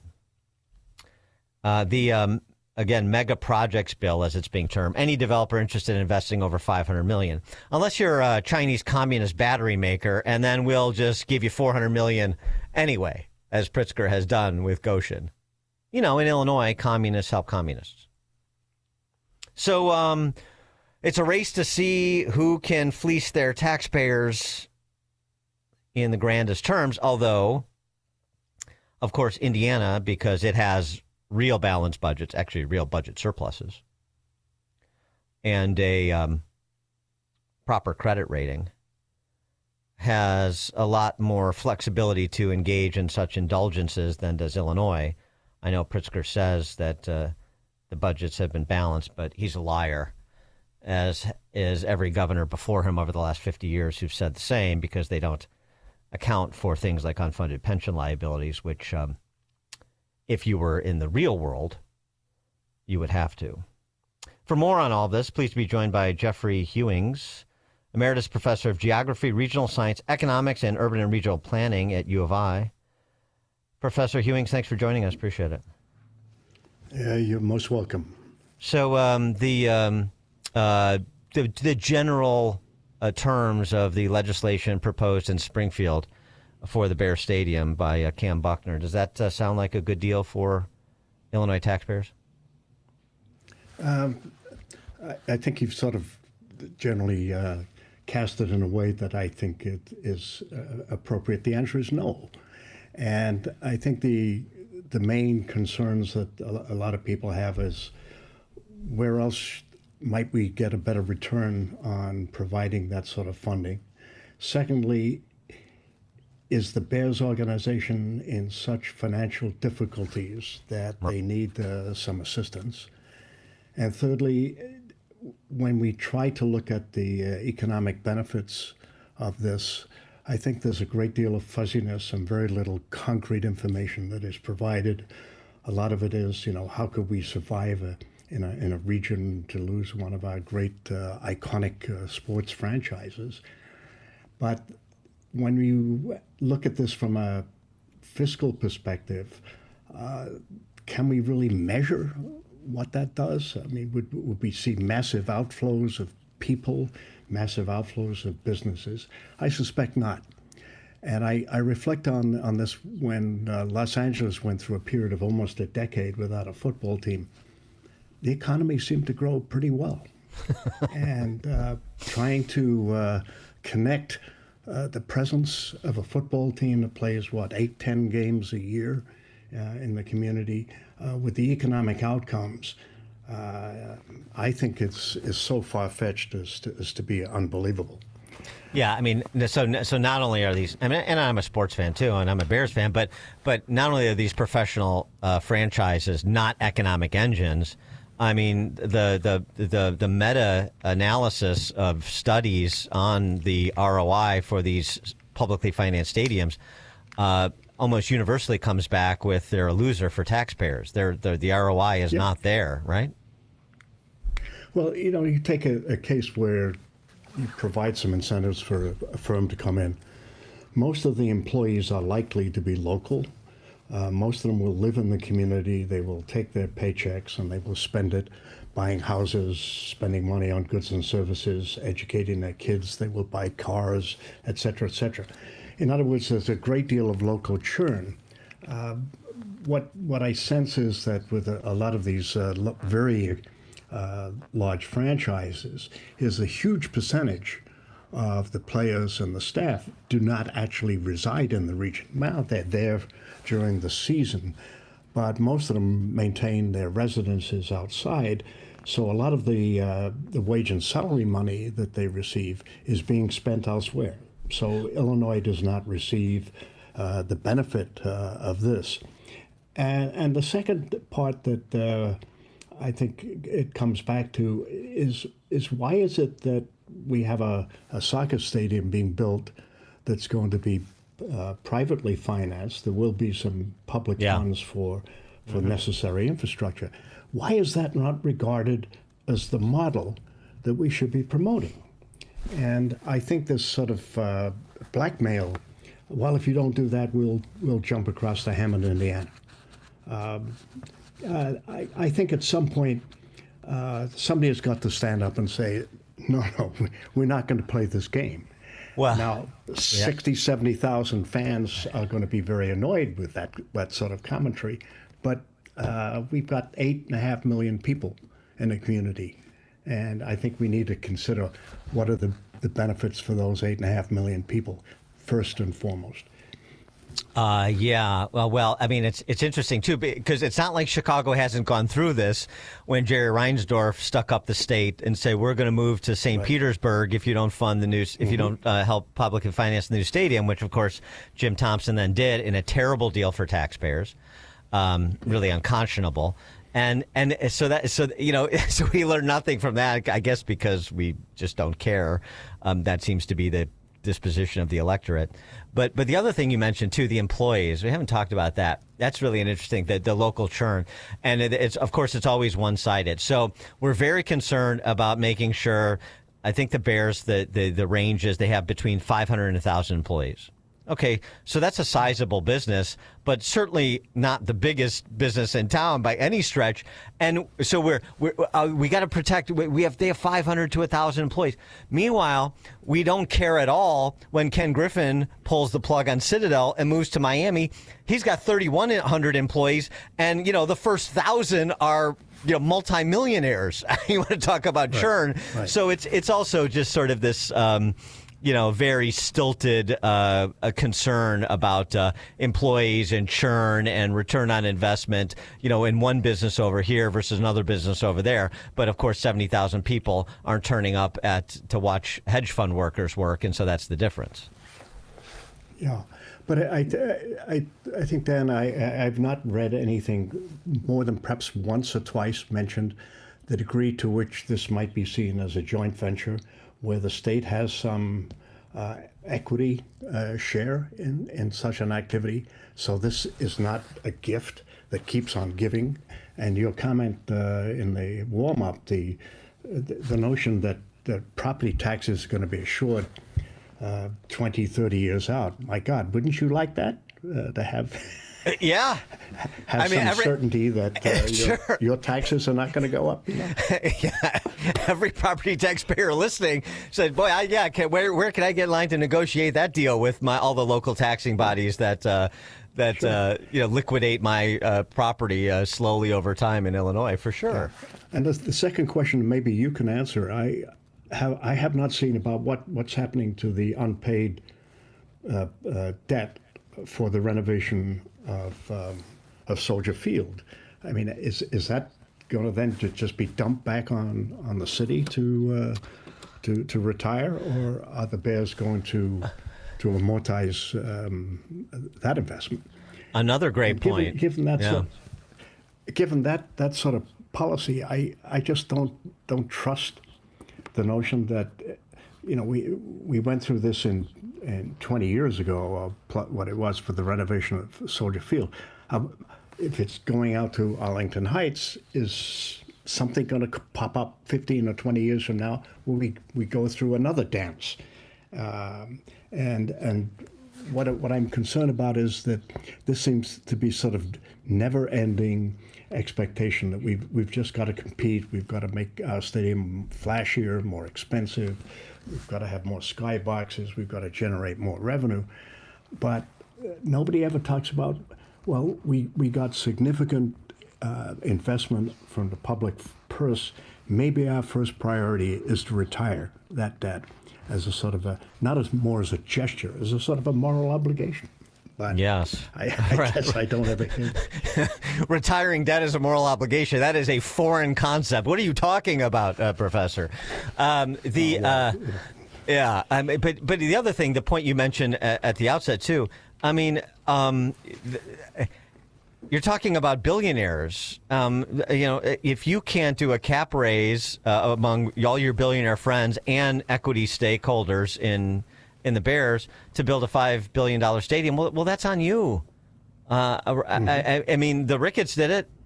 So figure it out. But first of all, they're not in economic peril. But even if they were, then that would be their problem too. And secondly, I mean, the bandwidth at the Bears and the universe around that ownership has, figure it out. You take on the debt privately. Mm-hmm. How about that? And if you need to, and finance it over time with all the money you can expect to make when you build Bearsville and Arlington Heights. Right? I mean, is that fair? Absolutely. I think that the other issue that you sort of alluded to that in the warm-up to this is that the sort of commensurate infrastructure improvements. And I think in Arlington Heights, the expectation is it would become the anchor for much larger economic development involving retail activities, involving perhaps housing and so on and so forth. Right. That to me is more attractive. But the question then becomes, how should that sort of public part be financed, and how should the rates of returns on that be administered so that we don't end up essentially taking on more debt with a limited expectation of getting returns. And at the moment, I'm spending time in Spain, and one of the local soccer teams has converted the underneath of its stadium, underneath the stands that go up, into a whole retail complex. And they've done that themselves. And then they sublease this space to, there's one supermarket there, probably 8 or 10 restaurants, a lot of shops, and so on and so forth. And it truly becomes a public center, because when they're not playing soccer, people come there and they use the parking facilities to park for free, and they shop. They're generating revenue for the retailers. The retailers are then paying rents on the facility, so they're able taxes. to renovate and update the stadium at no cost to the taxpayer. And again, why is it the state has got to upfront all these public investments without some sort of guarantee about how that debt is going to be amortized? And I think they're just, it's a public good and it's going to benefit all the community. We've heard that story so often, and we know it doesn't happen. And so I think it's about time to stop relying on fairy tales and start getting some really tough financial negotiators to sit at the table and say, yes, this is how we're going to fund this part, and this is the expectation in terms of obligations. And I think too often the people who come from the public side are just not sophisticated enough to ask, I think, really tough questions. Amen to all of that. Jeffrey J.D. Hewings is a professor emeritus of geography, regional science, economics, and urban and regional planning at the U of I. Professor Hewings, thanks so much for your time. Appreciate it. Okay, thank you very much. Take care. And he joined us on Chicago's Morning Answer. The more you listen, the more you'll know. This is Chicago's Morning Answer. Morning Answer on AM 560. The Answer. When someone you love is living with memory loss, finding the right care isn't just important, it's everything. At Terra Vista of Oak Brook Terrace, memory care isn't an add-on, it's all we do. When Mom moved into Terra Vista, everything changed. She's safe, engaged, and surrounded by people who truly understand dementia. And I finally get to just be her daughter again. Terra Vista was built specifically for caring for those with Alzheimer's and other types of dementia, with secure indoor and outdoor spaces, innovative therapies, and a community that feels like home. Residents stay active, connected, and respected every single day. And the best part? Mom can live with dignity, and I have peace of mind. If memory care is in your future, choose the community designed for it. Choose Terra Vista of Oak Brook Terrace. Schedule a tour today at terravista.org. Again, that's terravista.org, and tell them AM 560 sent you. Terra Vista, where memory care lives. What happens when a school is truly built around teenage girls? Their growth, their confidence, their faith, their future? You get bold young women who lead without hesitation, speak without fear, and discover exactly who they're meant to be. Rosary College Prep in Aurora is the only all-girls college prep high school in the western suburbs, and we've been doing this since 1962. We know how girls learn best. That's why our students thrive in STEM, the arts, and leadership at remarkable rates, even earning AP Platinum status from the College Board. At Rosary, your daughter won't just be educated. She'll be seen, challenged, and supported every single day. Girls here collaborate, inspire each other, and grow grounded in faith and driven by purpose. Come see it for yourself. Schedule a personal tour at rosaryprep.org. That's rosaryprep.org. Platform safety is critical at your commercial and industrial facility. Keeping people safe and meeting OSHA requirements isn't optional. That's why Vans Industrial offers free platform inspections by professional structural engineers who know exactly what to look for. Problems with platforms, ladders, or stairs can lead to costly fines or worse. Vans Industrial helps you meet OSHA standards to protect people in your facility. Hi, I'm Dave Van Camp, president of Vans Industrial.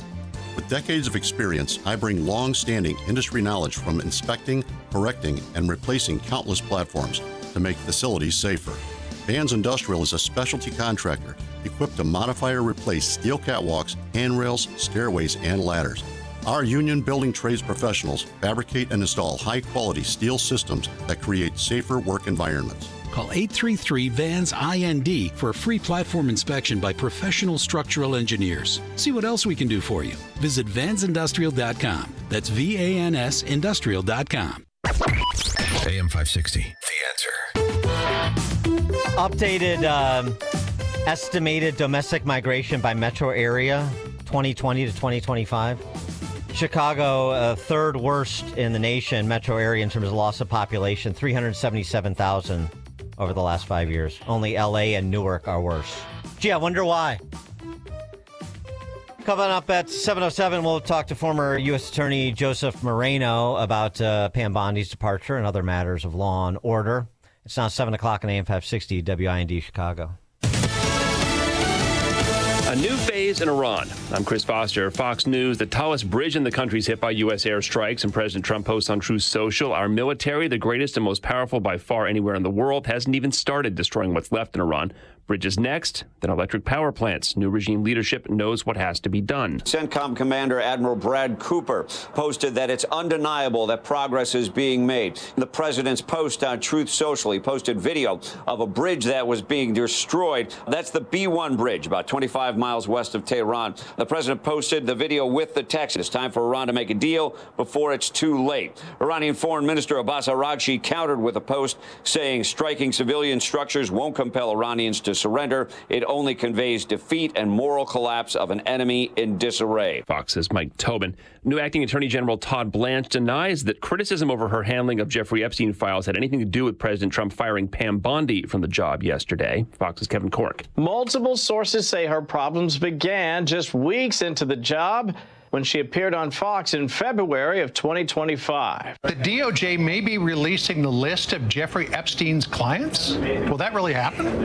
It's sitting on my desk right now to review. But there was no client list to speak of. Then, of course, last July, the DOJ put out that memo announcing the Epstein case would essentially be closed, noting, quote, this systematic review revealed no incriminating client list. Now, in addition to Blanche being a possible replacement, others being floated for the post include EPA Administrator Lee Zeldin, Assistant Attorney General for Civil Rights Harmeet Dillon, and even Florida Governor Ron DeSantis. Wall Street Journal reports the president told Bondi on Wednesday, I think it's time.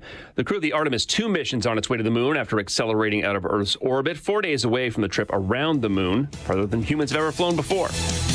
America's listening to Fox News.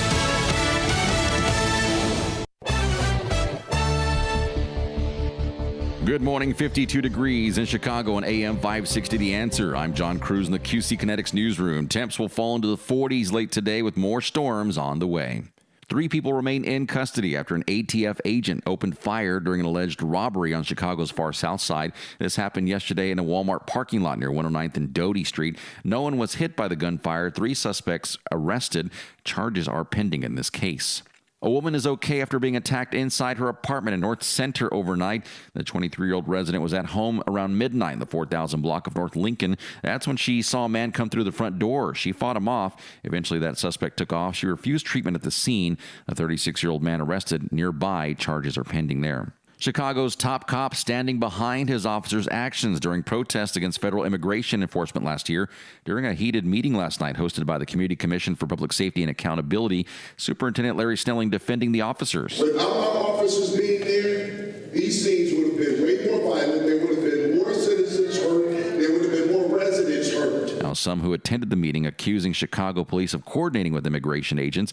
Snelling contends his officers followed the law and did not cooperate nor coordinate. United Airlines passengers paying more for checked bags. The Chicago-based airline announcing on Thursday it's raising their checked bag fees $10. This comes as the airline industry dealing with an 80% hike in jet fuel costs. For most United passengers, that prepaid checked bag fee will be $45. And the NCAA men's basketball tournament is back. A trip to the title game is on the line when a pair of teams battle in the Final Four from Indianapolis on Saturday. Now, number 2, UConn dueling South winner and 3rd seed Illinois. The nightcap featuring a pair of number 1 seeds duking it out. Arizona clinched the West, squaring off against Michigan.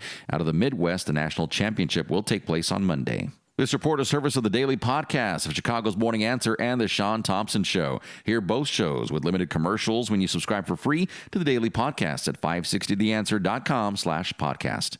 Check out the roads coming up in 2 minutes on AM 560, The Answer. Hugh Hewitt sees damage, but there's still a threat. Together, we continue to deliver precision strikes against key manufacturing nodes. And over the past 30 days, we've struck more than 11,000 targets. 11,000. That's not the Israelis. The Israelis are running out of targets. I don't know what's left in Iran, but they can still threaten the Strait. The Hugh Hewitt Show.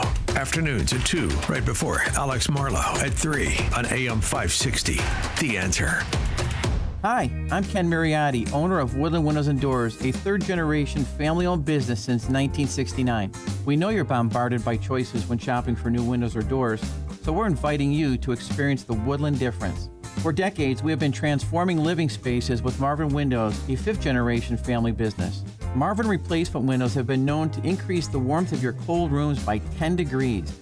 Think about that. 10 degrees warmer. When you welcome Woodland into your home, you will get a product expert to transform your living spaces, full-time, dedicated professional installers that you can trust in your home, along with the best products like Marvin. These are the reasons we're proud of our 5-star reviews and family legacy. No gimmicks, no pressure, and upfront pricing are why Woodland Windows and Doors is your trusted window and door expert in Chicagoland. Visit woodlandwindows.com to book your free in-home expert consultation. That's woodlandwindows.com, or stop by our showroom at the corner of Lake and Geary in Roselle. Do you owe $10,000 or more in credit card debt or personal loans? With credit card debt at all-time highs, Debt Relief Advocates is urgently notifying consumers of debt relief now being made available, designed to aid consumers with out-of-control credit card debt. Those who qualify and enroll for this relief program will only have to pay back a fraction of what they owe. This is not bankruptcy or a debt consolidation loan. This is a relief program that credit card companies would rather you not know about, as it ends your debt nightmare and saves you lots of money. Consumers owing at least $10,000 in credit card debt or personal loans can now take advantage of this debt relief as the cost of living skyrockets. Debt Relief Advocates has established a relief hotline for you to call to learn what debt reduction you may qualify for, so don't wait. For this free information, call the Relief Hotline at 800-522-2174. 800-522-2174. 800-522-2174.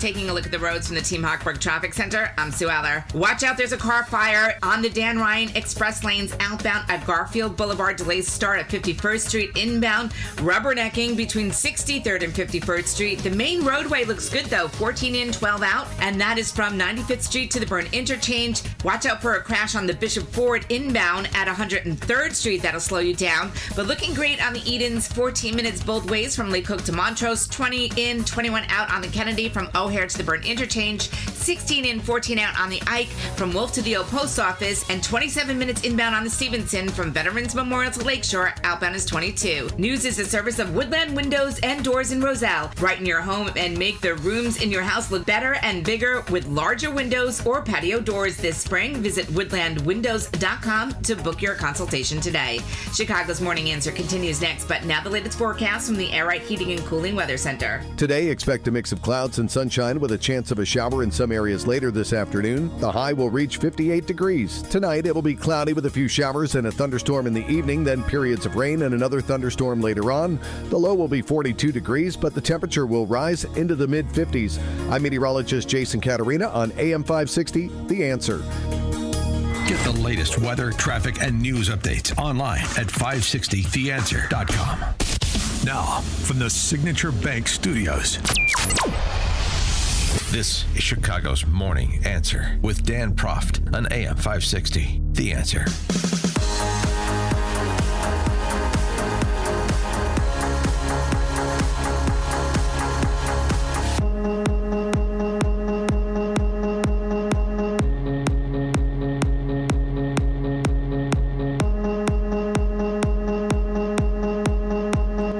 Top of the morning, Dan Proft here. Yesterday, I guess it was Wednesday, oral arguments before the Supreme Court on the birthright citizenship case, the executive order that Trump penned. There was this exchange between Solicitor General John Sauer and Chief Justice John Roberts about the practical impacts of birthright citizenship, like birth tourism. An example of what Sauer was referring to, reported recently by a network affiliate in L.A., these maternity hotels. Federal agents swooping in this morning to raid what they are calling maternity tourism rings. The ring helps pregnant women, most of them in this area from China, illegally travel to the U.S. to give birth to American babies. NBC4's Hetty Chang has more from Orange County. Just after sunrise, they are ready to roll. Our cameras are there as dozens of federal investigators storm into the Carlisle apartments in Irvine. If you come here in the evening, you see all the pregnant women walking around. Investigators say this building and at least 20 other locations they raided in L.A., Orange, and San Bernardino counties double as maternity hotels. People who come from China to the United States for the sole purpose of having a kid. This was the exchange on that topic between Sauer and Roberts. Based on Chinese media reports, there are 500 birth tourism companies in the People's Republic of China whose business is to bring people here to give birth and return to that nation. Having said all that, you do agree that that has no impact on the legal analysis before us? I think it's, I'd quote what Justice Scalia said in his Hamdan dissent, where their interpretation has these implications that could not possibly have been approved by the 19th century framers of this amendment. I think that shows that they've made a mess. Their interpretation has made a mess of the provision. Well, it certainly wasn't a problem in the 19th century. No, but of course, we're in a new world now, as Justice Alito pointed out, where 8 billion people are one plane ride away from having a child who's a U.S. citizen. Well, it's a new world. It's the same Constitution. It is, and as Justice Scalia said, I think in the case that Justice Alito was referring to, you've got a constitutional provision that addresses certain evils, and it should be extended to reasonably comparable evils. He said that about statutory interpretation. I think the same principle applies here, and I think we quote that in our brief. Yeah, and that exchange, Sauer did a nice job, which is why I like him for Attorney General, frankly. Sharp legal mind. We got a new world, but it's the same old Constitution. Right.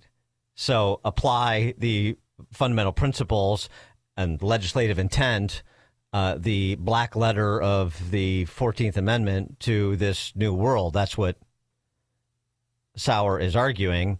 And you have to look at the implications of bastardizing the meaning of the Constitution and, frankly, federal statutory law, including, as we discussed yesterday with Professor Epstein, the statutes regarding naturalization. For more on this and other matters, please be joined by Joseph Moreno, former federal prosecutor with the Department of Justice in the National Security Division, former staff member with the FBI's 9/11 Review Commission, and a U.S. Army combat veteran. Joseph Moreno, thanks for joining us again. Appreciate it. Dan, good morning. Good to be with you. Good to have you. And so, give us your perspective on, the arguments that were bandied about on Wednesday, and specifically, if you want to comment on this. I thought about you in this because the maternity tourism also has national security implications, and that was, that's your bailiwick in part. So your thoughts on this larger discussion about birthright citizenship? Sure. Well, Dan, I think the exchange that you just played will go to the heart of what the 6 conservatives on the court will grapple with. I mean, let's face it, the 3 progressives, we know where they're going to come out, right? They're policy driven. They will get to whatever policy they favor.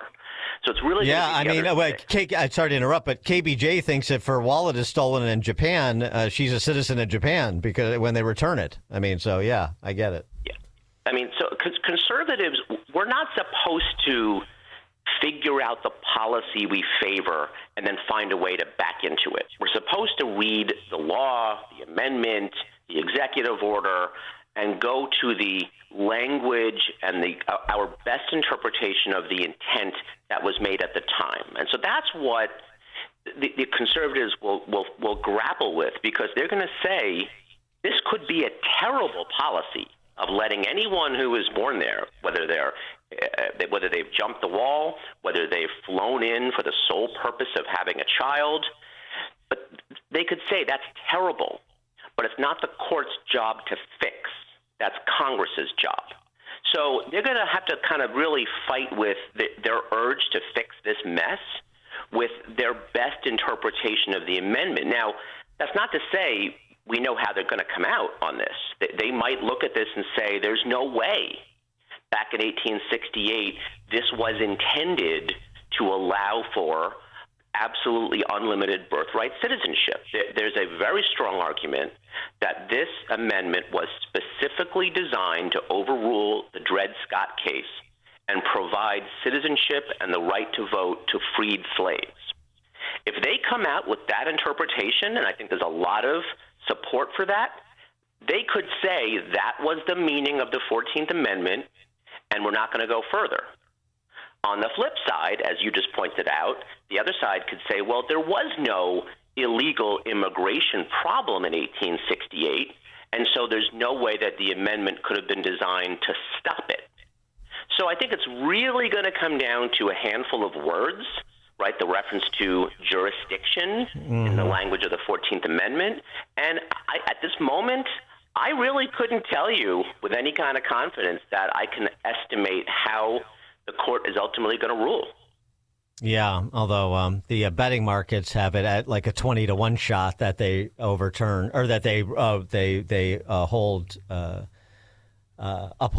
President Trump's executive order. But yeah, you're right. I don't know either, and I don't read too much into the questioning from perhaps swing votes like Amy Coney Barrett because they could be playing devil's advocate. You never exactly know.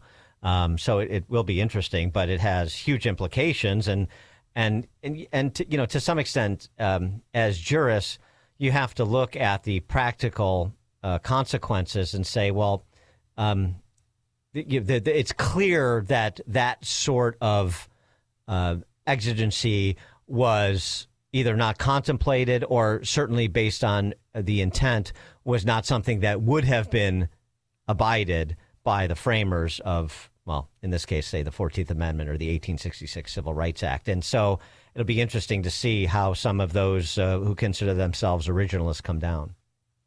Right. I could also see a few ways you can get sort of a split decision in terms of the ultimate ruling. I could see one way the court could go is to say, we're not going to come down on what the word jurisdiction means.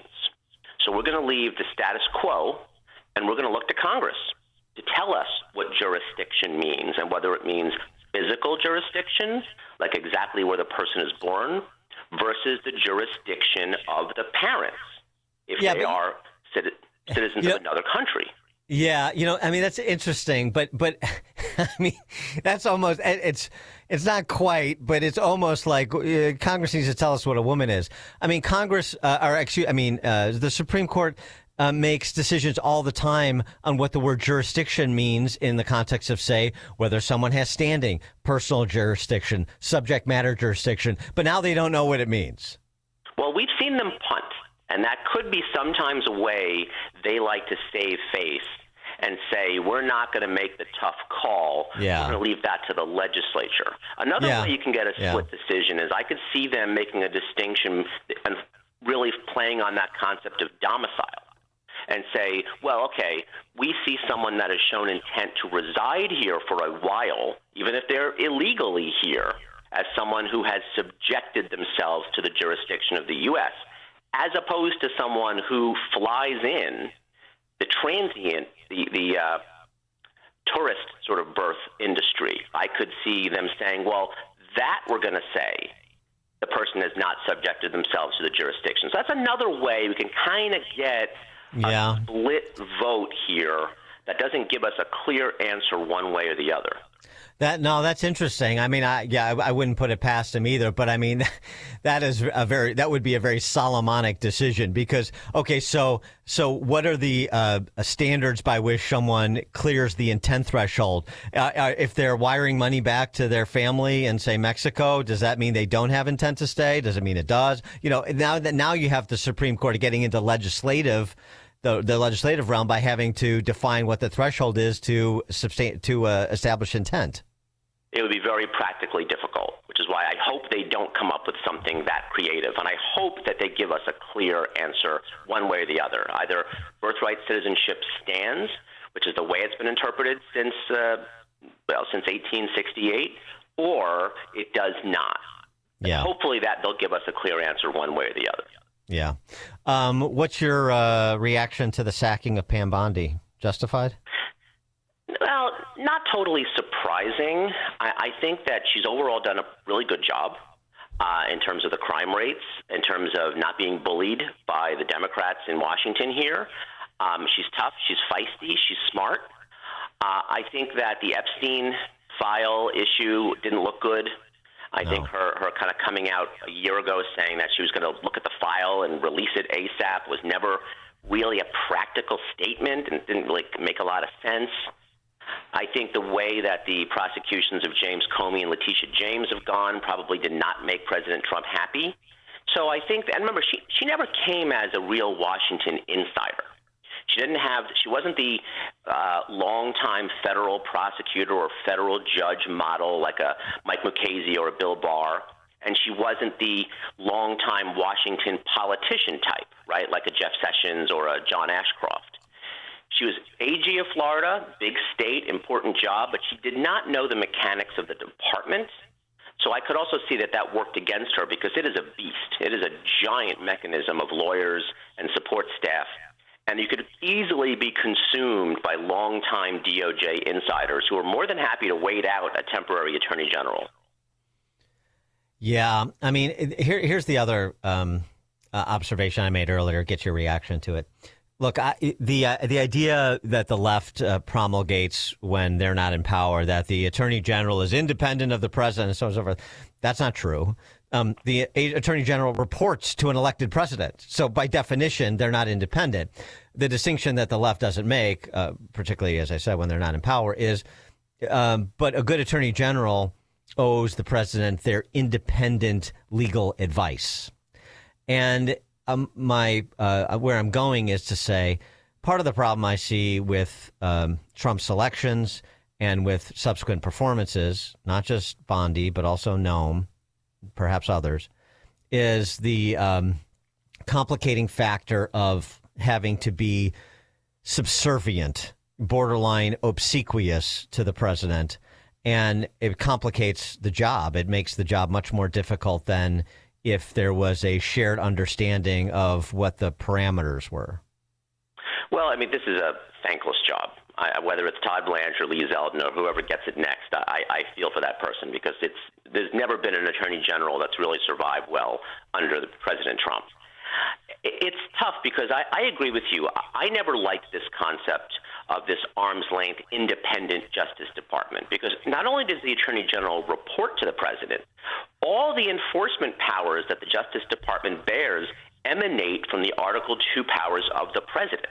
Mm-hmm. So it all stems from the occupant of the White House as far as the enforcement of the law. So the idea that the Attorney General is off doing whatever he or she wants and the White House has nothing to do with it never made sense. That was sort of a fiction that was perpetrated by, like you say, whomever was out of power at the time. But you're right. You don't want a Justice Department that's subservient. You want them to be able to give objective advice in terms of prosecutions and interpretations and arguments before the Supreme Court by the Solicitor General. And so I think whoever comes in next is really going to have to thread that needle by saying we understand the priorities that are set by the White House and we respect them and we will carry them out.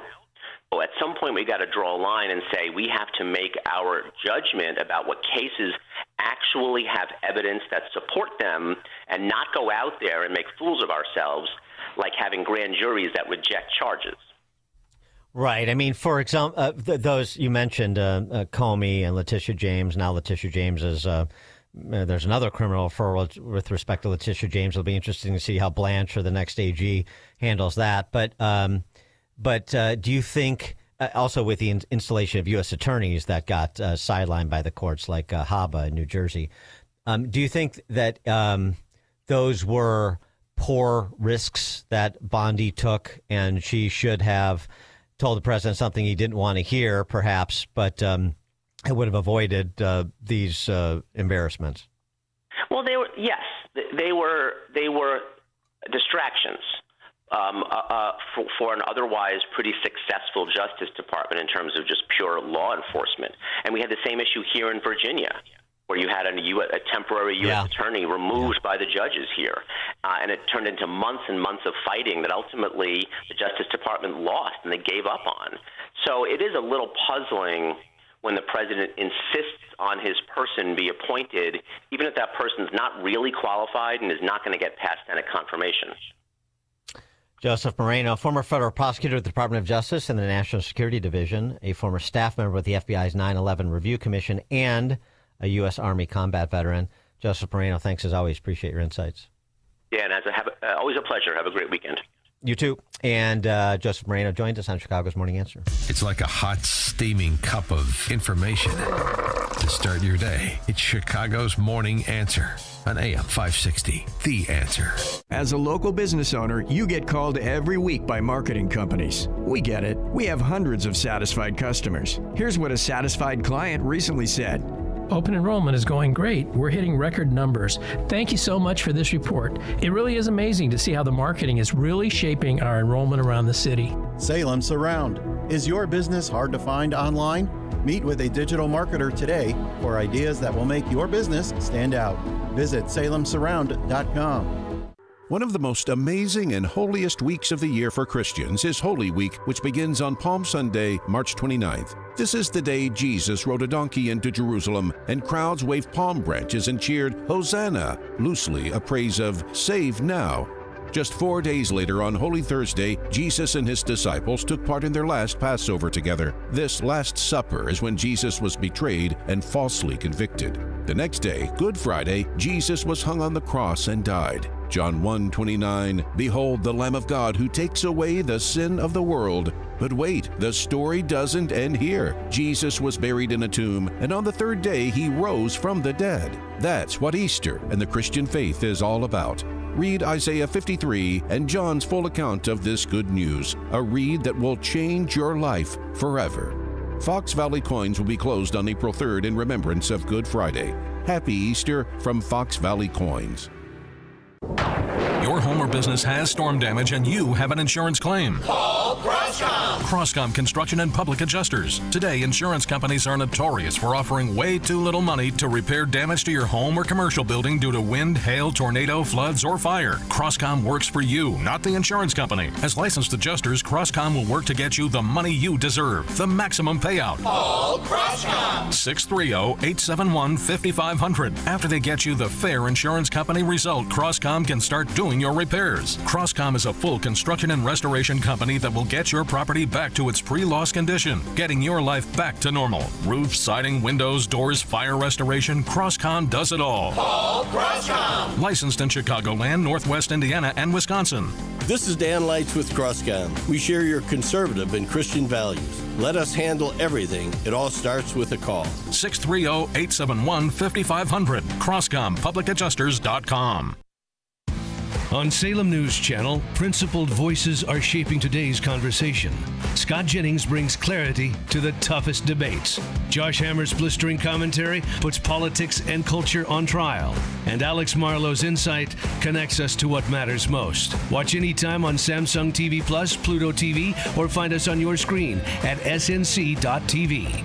3 new shows, 1 powerful lineup. Salem News Channel, across America. Rick Borick talks about the emotions of stock market investing. At what point would you rethink your decision that you're invested in the stock market? And you'll notice that someone who answered that question 6 months ago saying, I'm not going to panic until it's down 30%, calls you up on the phone and says, it's down 8, what's going on? And I says, what happened to the 30% guy, right? Unleash Your Wealth, Saturday at 7 a.m. and 2 p.m. on AM 560, The Answer. At Terra Vista of Oak Brook Terrace, dementia care isn't just what we do, it's all we do. We specialize in caring for those with Alzheimer's and other types of dementia. We're on the forefront of dementia care with a barrier-free, stress-free environment, so residents can explore safely and feel at home. But what truly sets Terra Vista apart? Personalized care. We take the time to learn each resident's story, where they lived, their routines, former careers, even the names of family members. Anyone who interacts with your loved one can immediately make them feel comfortable and understood. We meet our residents right where they are. Residents stay strong and engaged with multi-sensory activities, music, art, horticulture, our beautiful 18,000 square foot outdoor space, and even a personal trainer. At Terra Vista, residents aren't defined by their dementia. We honor the whole person. Speak to an advisor or schedule a tour today at terravista.org. Again, that's terravista.org, and tell them AM 560 sent you. Welcome back to Ask Hassellus. I'm Weston. What's your question? What's the Hassellus having a mattress right now? Beg your pardon? I can't sleep another night on that mattress. That's driving me crazy. Whoa, you're talking way too low. It reminds me of the way too low prices on Sealy Posturepedic, Beautyrest, and more at Hassellus Mattress. Are they really low? You're probably asking, how low? Check out the Beauty Sleep by Beautyrest Queen Aspen Cove B Hybrid. Others sell it for $1,015, but Hassellus has it for just $846. My mattress is Maybe you're inquiring about a free box spring with the purchase of any Beautyrest or Sealy Posturepedic mattress for a limited time, or take an equal amount off an adjustable base. I assume you're asking whether Hassellus Mattress has employee-free showrooms, free next-day delivery, setup and removal of your old mattress, and free financing. Huh? Yes, we do. Holy cow! See? People are talking about Hassellus Mattress. Open 9 to 9. Find an employee-free showroom near you at hassellus.com. AM 560, The Answer. Just on the topic of birthright citizenship, here's a classic clip that is making its way around the interweb last 24 hours. Harry Reid, remember good old Harry Reid?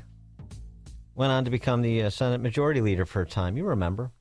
Here's Harry Reid in 1993 arguing against birthright citizenship. Let me put this right there with the clips of Bill and Hillary and Obama all talking about border security and deportations. Birthright citizenship, too. The neo-Marxist party, once upon a time. If making it easy to be an illegal alien isn't enough, how about offering a reward for being an illegal immigrant?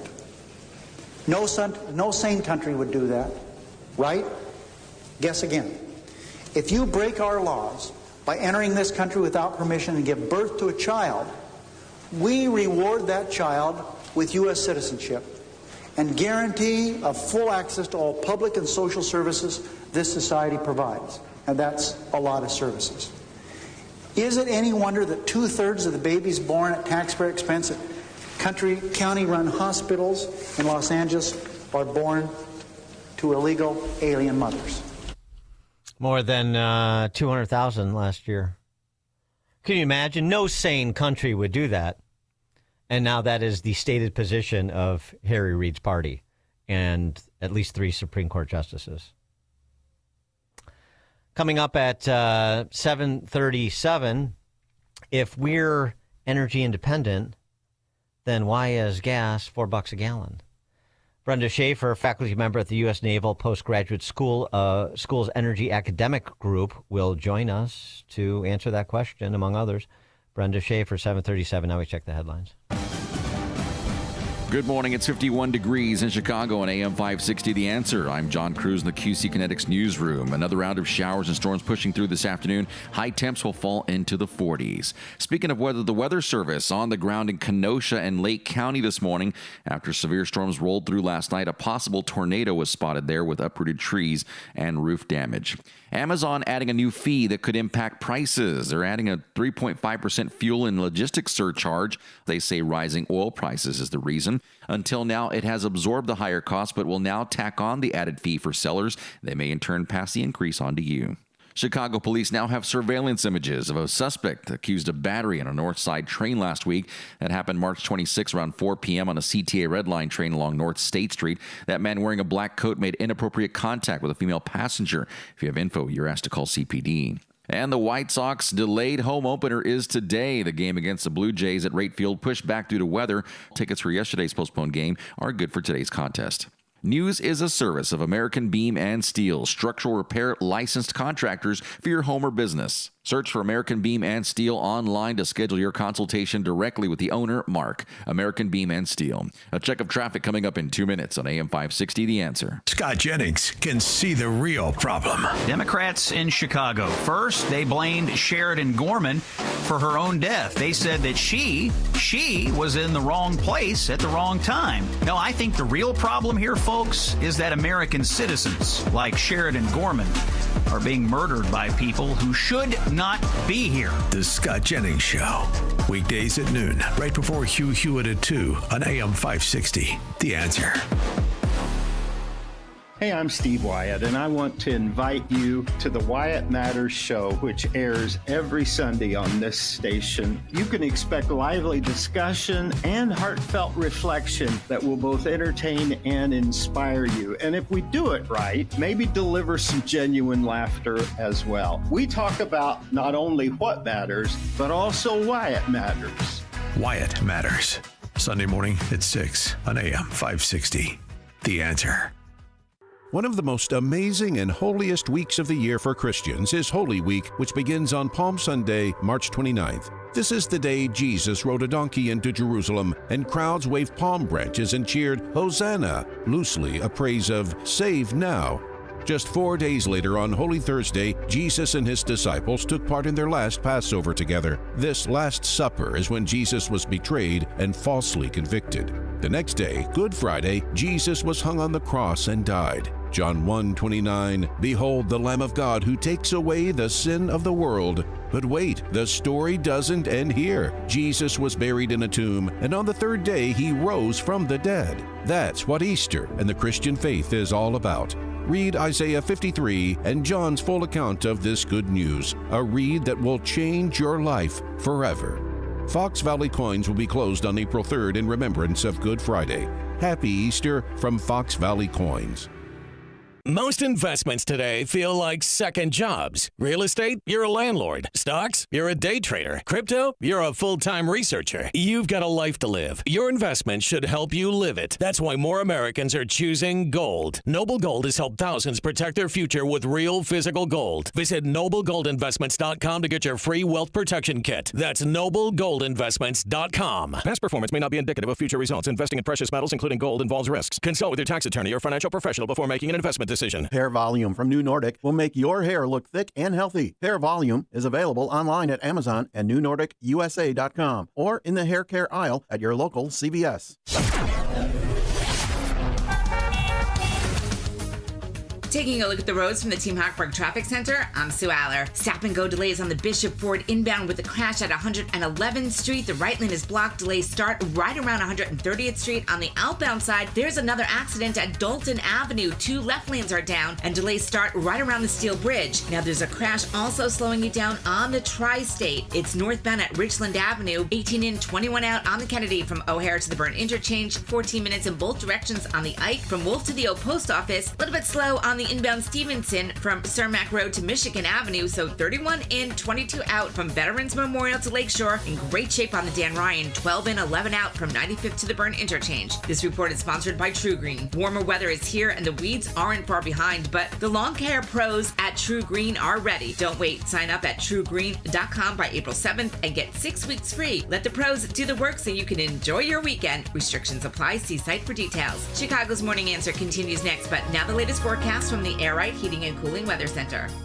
Today, expect a mix of clouds and sun with a chance of a shower in some areas later in the afternoon. The high will reach 58 degrees. Tonight, it will be cloudy with a few showers and a thunderstorm in the evening, then periods of rain and another thunderstorm later on. Temperatures will drop to a low of 42 degrees, but will rise to the mid-50s. I'm meteorologist Jason Caterina on AM 560, The Answer.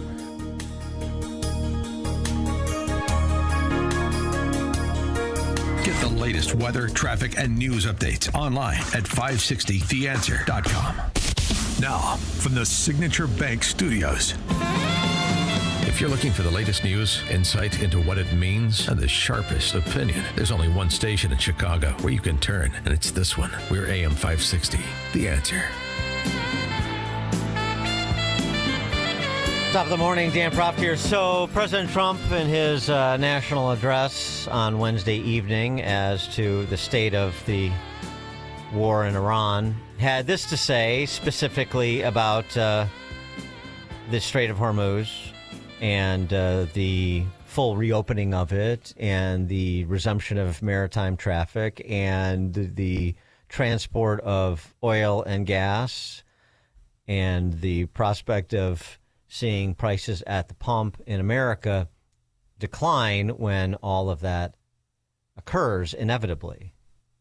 We're in great shape for the future. The United States imports almost no oil through the Hormuz Strait and won't be taking any in the future. We don't need it. We haven't needed it, and we don't need it.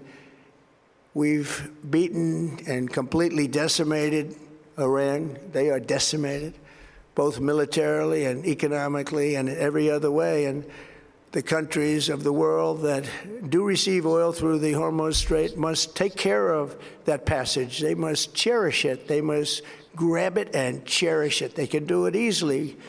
We will be helpful, but they should take the lead in protecting the oil that they so desperately depend on. So to those countries that can't get fuel, many of which refuse to get involved in the decapitation of Iran, we had to do it ourselves. I have a suggestion. Number one, buy oil from the United States of America. We have plenty. We have so much. And number two, build up some delayed courage. Should have done it before. Should have done it with us, as we asked. Go to the Strait and just take it, protect it, use it for yourselves. Iran has been essentially decimated.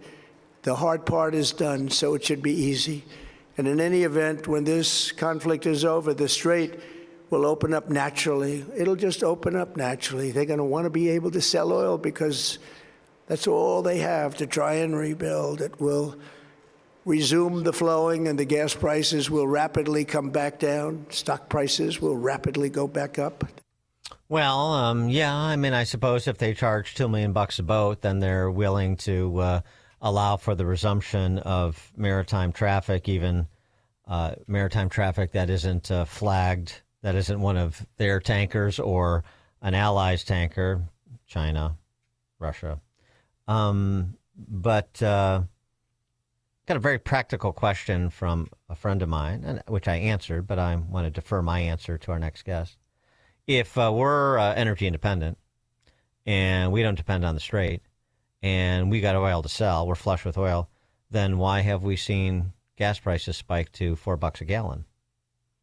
Brenda Schaefer is a faculty member at the U.S. Naval Postgraduate School's Energy Academic Group and a senior fellow at the Atlantic Council's Global Energy Center. Brenda Schaefer, thanks for joining us. Appreciate it. Sure. Thank you for inviting me. So, yeah, how about that? We're energy independent. We got oil to sell if you need oil. But nonetheless, Americans are feeling pressure at the pump. Why? Right. Well, first thing, oil is sold as on a global market, meaning that the price more or less is the same for both producers, consumers, because if we sold it cheaper at home, and essentially that would be a subsidy, right? If you could get it on, let's say, $100 a barrel in the global market, but you were selling it at home for $60, that would be a subsidy to the domestic market. And it's really not good to have subsidies, in the market. But actually well, of course, people feel it at the pump. This energy crisis is affecting the United States in a different way, or let's say less impactful than many previous energy crises, simply because we're both the world's largest producer of oil. So at the pump, yes, it's up, but for American producers in places like Texas, Oklahoma, New Mexico, Pennsylvania, obviously they're raking in a lot of profit from this crisis. Right. So that's actually what I said about what I said to my friend. It's a global market, global pricing. We're an exporter too, and so it's not just domestic production. These are, our oil producers are exporters as well. But something else that you pointed out in this Wall Street Journal op-ed that you penned is sort of the underlying energy policies in the West have exacerbated this energy crisis at present. Right. So, I mean, we always have to consider that there's going to be disruptions, whether it's because of weather, earthquakes, tsunamis, geopolitics.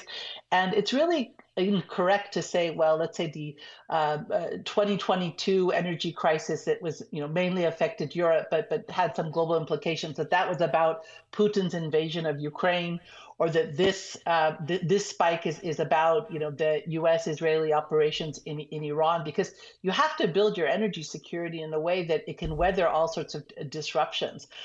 So it's not the disruptions themselves that create the spikes, but it's actually the lack of preparation of the market. I actually believe, I have to say, I agree with what the president said there that the minute that the security is restored to the Straits, it's not going to take a long time for for oil prices to decline, because the market was in a pretty fair balance. And what about his challenge to Gulf states and Western Europe to get the Strait open yourselves? We'll provide some help, but we want you to take the lead effectively. And the United Arab Emirates is taking the lead, maybe less so Western Europe. What about that approach for that particularly sensitive passage? Right. Well, first thing we need to think about how the United States over the past 7 to 8 years has really been derelict in its duty in upholding freedom of navigation of the world's seas. It's something that the United States has done, consistently since World War II.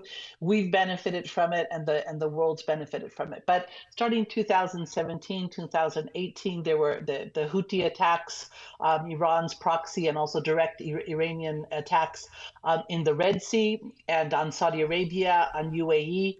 We didn't do anything. And even when President Biden came into the White House, his first week, he removed the Houthis from the terrorist list. He basically coerced Saudi Arabia into stopping their war with the Houthis. So we left the Red Sea, with disruptions, without freedom of navigation. Then the Black Sea, the war between Ukraine and Russia spilled over into the Black Sea, and also disrupted shipping there as well. Again, we didn't uphold freedom of navigation. Then we're surprised when suddenly the Iranians feel comfortable, to take the Strait. So I think we have to be more consistent about upholding freedom of navigation. And two, yes, I 100% agree that that this is a global issue, and that the Europeans. It's amazing that among their reasons or why they're not sending ships to open the Strait is that their navies are in such poor condition. So most of them aren't even able. I know the Prime Minister of Italy said that we're afraid if we send some of our ships to the Straits, we won't be able to defend the borders of Italy. So I think it should be a wake-up call for many of these countries, but I really doubt they'll do much to improve their situation. Well, despite what the president, maybe not despite, but in addition to what the president said on Wednesday evening, you had Marco Rubio earlier in the week basically saying, look, the Strait is going to get reopened one way or the other. So I think, it seemed, and both of statements could be true. We want you to take the lead. We'll back the play. We're trying to incentivize some leadership from our erstwhile allies. But by the same token, if you fail, then we will intercede because that Strait has to get open. Right. And I think I agree with your interpretation that I think it was the United States obviously is not going to, just to leave the Straits in this situation. But I think it is, sort of the way President Trump presented it. It was more into, encourage the European allies, to get into gear and to take responsibility. I think we'll see some action, as you said, from the UAE, potentially Japan, South Korea. Because they should participate in this defense. We also have to remember the issue of geographic concentration. Why do I say that? It's not the war that raised the prices, and for both, and for many U.S. allies, it's also for natural gas prices, for liquefied natural gas imports as well as oil. But it's the fact that they were derelict in their duty and worrying about energy security. So we had, for instance, on the eve of the American presidential elections, President Biden stopped new contracts for LNG exports, and this was in order to sort of to court the vote of the young Democrats, progressives that don't want any fossil fuels at all. And what did Europeans and Asians do when the U.S. became an unreliable supplier of natural gas? They went to Qatar and they increased their contracts, right? But this wasn't the right move, and especially after a more fossil fuel friendly White House, president came into the White House, but concentrating even more of their imports in Qatar, set themselves up for this disruption. So we need to think about, we've had the G7 countries, including the United States, the World Bank, they stopped all public finance for fossil fuels. The World Bank beginning 2019, the G7 beginning 2021. That doesn't really affect someone in America or Europe, but because they don't need public finance for their energy development. But this really affected Africa. We have on both the human level, we've had like a backtracking in electricity access in Africa, and this has really increased poverty in Africa. But also, if we had more oil and gas being produced in Africa, not only would it be good for Africans, but we wouldn't have as much dependence on the Middle East. So we know we need this geographic spread, and those policies are still in place. Even I would call to Secretary of the Treasury Bessent that he needs to tell the World Bank they've got to renew those loans for fossil fuels. And to the extent that we've had oil producing states in the United States, like California, and previous administrations like the Biden administration pursuing these renewable energy fairy tales, it's not just bad energy policy. And, this what's happening now punctuates it. It's bad policy from a national security perspective. Right. I mean, you pointed out, California, it decides instead of producing oil, it should import it from around the world, which, of course, is, more emissions, more pollution and more cost. But it's also, potential geopolitical disruption. So would you like to guess what is of California's oil? What is its top foreign supplier? Where does it bring its oil from? Any idea? I know you asked the question. No. I mean, but Russia. Okay, Iraq.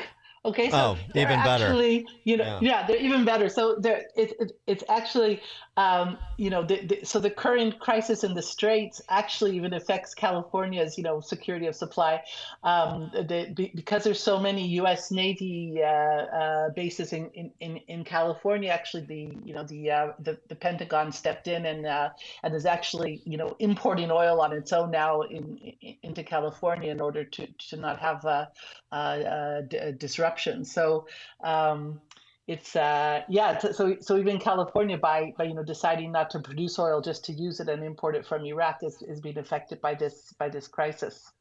Yeah, I mean that's fascinating. Obviously, I didn't know that Iraq, but the Trump administration intervened to I think it was under the War Production Act to say you shall start producing oil again on those rigs. Right, in the ones that I believe that are in federal waters and that they can, that they could. But California used to be the chief producer of oil in the United States, and and now they have to bring in oil from Iraq.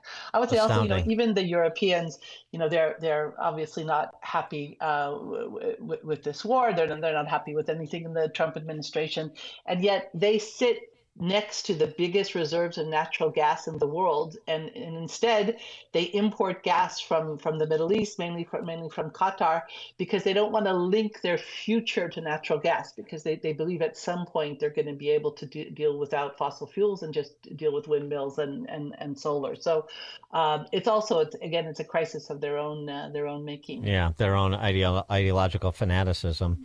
Brenda Schaefer is the faculty member at the U.S. Naval Postgraduate School's Energy Academic Group and a senior fellow at the Atlantic Council's Global Energy Center. Brenda Schaefer, thanks so much. Appreciate it. Thank you so much.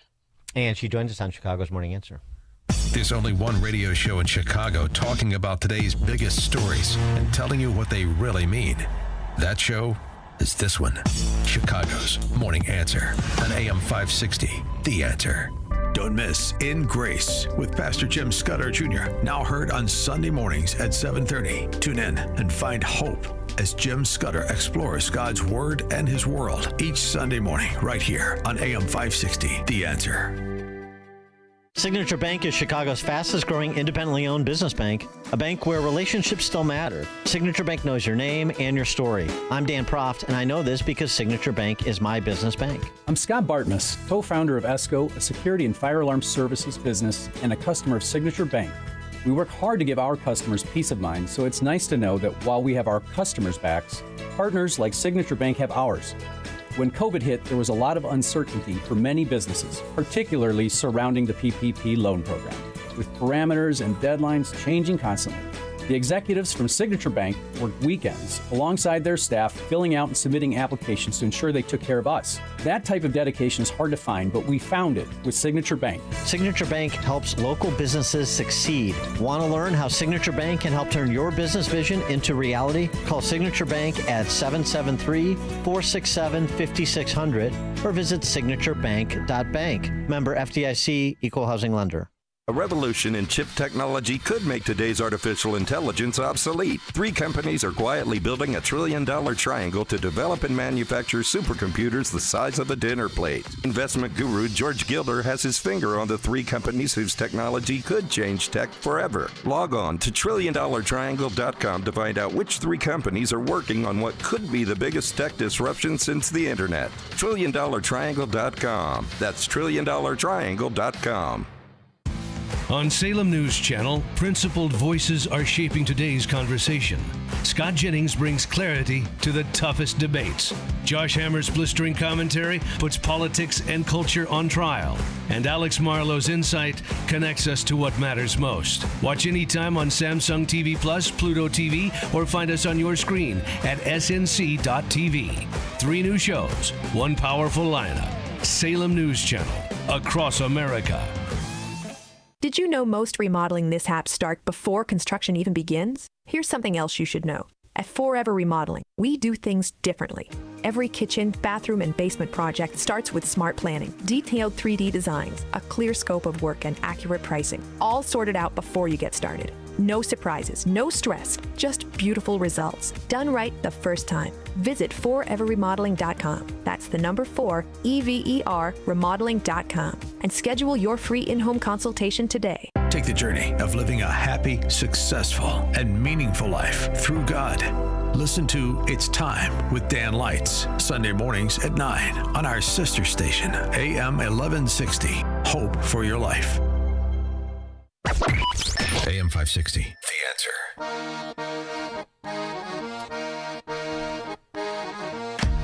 Just on that topic, we were discussing in part the relationship between the United States and our NATO allies, Western Europe and Western European allies. There's definitely going to be a re-examination of this by the Trump administration after the dust settles in Iran. Marco Rubio this week on NATO. Sean, I've been one of the strongest defenders of NATO during my time as a United States Senator because I found great value in it. And it wasn't just about defending Europe. I said it also allowed us to have military bases in Europe that allowed us to project power into different parts of the world when our national security was threatened. If now we have reached a point where the NATO alliance means that we can't use those bases, that in fact that we can no longer use those bases to defend America's interests, then NATO is a one-way street. Then NATO is simply about us having troops in Europe to defend Europe, but when we need their help, not their help, we're not asking them to conduct airstrikes. When we need them to allow us to use their military bases, their answer is no.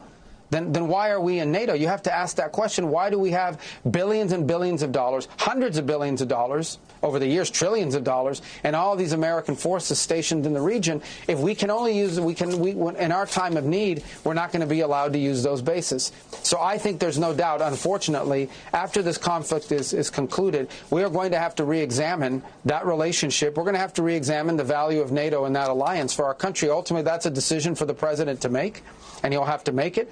We're going to finish the job here. As I said, we're very, very close to achieving our objectives on all of these things that I've outlined. But I do think, unfortunately, we are going to have to re-examine whether or not this alliance that has served this country well for a while is still serving that purpose, or is it now become a one-way street where America is simply in a position to defend Europe, but when we need the help of our allies, they're going to deny us basing rights and they're going to deny us overflight? I think these are very legitimate questions that we need to be asking, and this are going to have to be very carefully examined after this conflict is over. And statements, that was obviously on Hannity, and statements like UK PM Keir, two-tier Keir Starmer made this week are not helping. President Trump said yesterday that he wouldn't come to the aid of the UK anymore in his Truth Social post. How seriously do you take that threat from our main ally? Well, it's very important that we're clear. There's been a good deal of pressure on me to change my position in relation to joining the war, and I'm not going to change my position on the war. So whatever the pressure, whatever the noise, I'm the British Prime Minister and I have to act in our national interests. I should say that on defence and security and intelligence, we're obviously working closely with the US, as we always do. And in relation to the planning on the Strait of Hormuz, of course, that involves talking to the Americans as well. So, as I say, whatever the pressure, whatever the noise, my job is, as British Prime Minister, to concentrate on what's in the British national interest. That's what's guided me through this conflict so far. It will continue to guide me as we go forward. Thank you very much indeed. Thank you. Thank you for that clarity. Coming up at 8:08, we'll transition to more conversation about Iran. Jason Brodsky, Policy Director of United Against Nuclear Iran, joins us. It's now 8 o'clock on AM 560. It's a stronger than expected jobs report. I'm Chris Foster, Fox News. The Labor Department says 178,000 new jobs were added in the U.S. last month, with the unemployment rate at 4.3%. That's down from 4.4% in February, when the economy is reported to have lost 133,000 jobs. Average hourly wages were up 0.2% from February, up 3.5% from last March.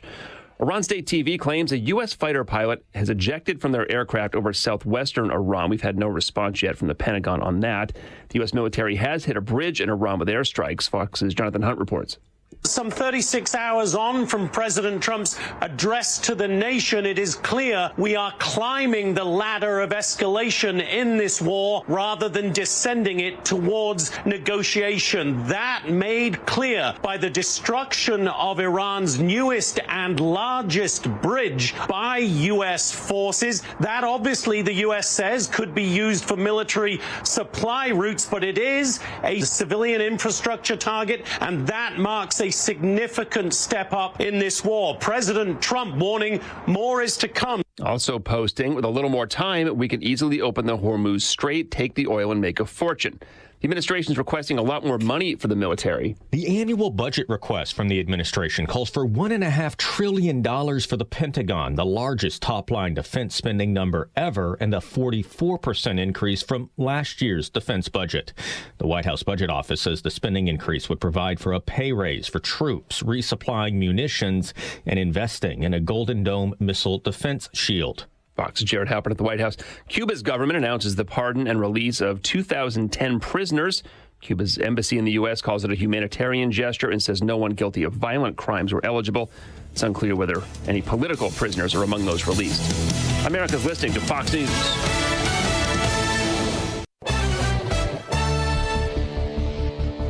Good morning. 48 degrees in Chicago on AM 560 The Answer. I'm John Cruz in the QC Kinetics newsroom. Breezy today, staying in the 40s, and more storms tonight.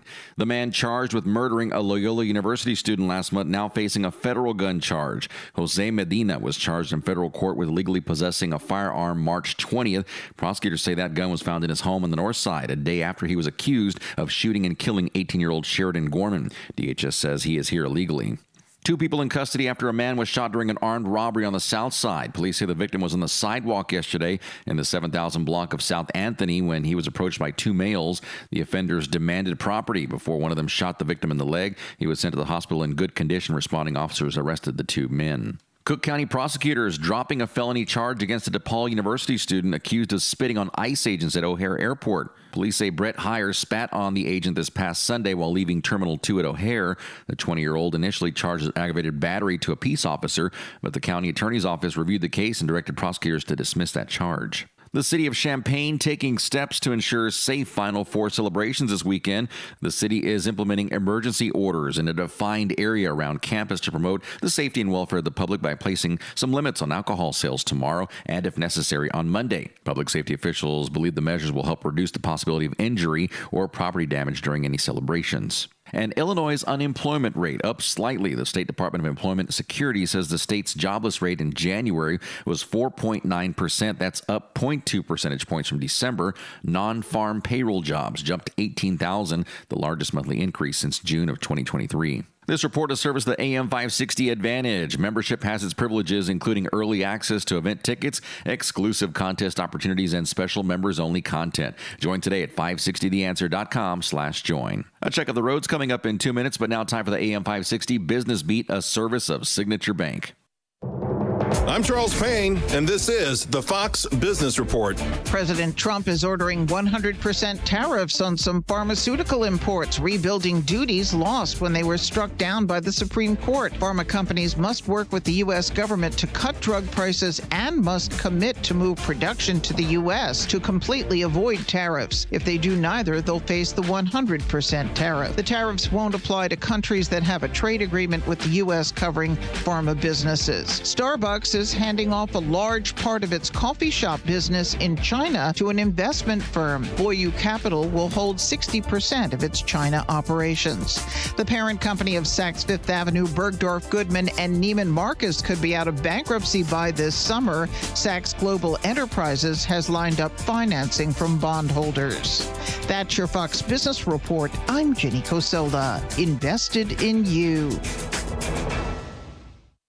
Mike Gallagher sees a lack of respect. As we've got ICE at our nation's airports, Congress still deadlocked.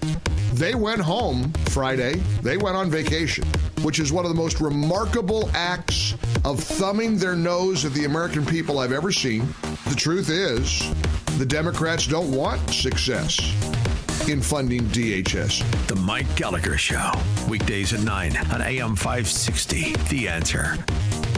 If your investments are in a 401k or an IRA, then listen carefully. You spent 30, maybe 40 years building your retirement. The question is, are you about to watch it take a hit you can't recover from? Military escalation in Iran, tariffs and legal chaos, the U.S. dollar under pressure it hasn't seen in years. History is clear. When this much uncertainty hits at once, the investors who moved into gold and silver first came out ahead. Right now, Advantage Gold is offering a free gold investment kit and a free copy of economist Ken Rogoff's powerful new book, Our Dollar, Your Problem. Call Advantage Gold now at 800-900-8000. Thousands of Americans have already rolled over a portion of their 401k or IRA into physical gold and silver, completely tax and penalty free through Advantage Gold. Don't wait for the next surge to wish you had moved sooner. Results vary. Consult your financial advisor before investing. Call Advantage Gold at 800-900-8000. That's 800-900-8000. I'm Boomer Esiason. My mom died from cancer. She was only 37 years old. She didn't have life insurance, and that was devastating for my family. That's why having life insurance is so important to me. Ethos makes it fast and easy. Get a quote in seconds, apply in minutes, and get same-day coverage. You can get up to $3 million in coverage with no medical exam. Get your free quote at ethos.com/save. That's ethos.com/save. Paid spokesperson. Time spent on application may vary. Online health questions required. I know that hiring can be challenging. You need someone to match your role perfectly. Well, now you can meet them fast on ZipRecruiter. Build your team, build it sooner. Meet your match on ZipRecruiter. Just head to ZipRecruiter.com/free right now to try it for free. That's ZipRecruiter.com/free. Meet your match on ZipRecruiter. Try it free.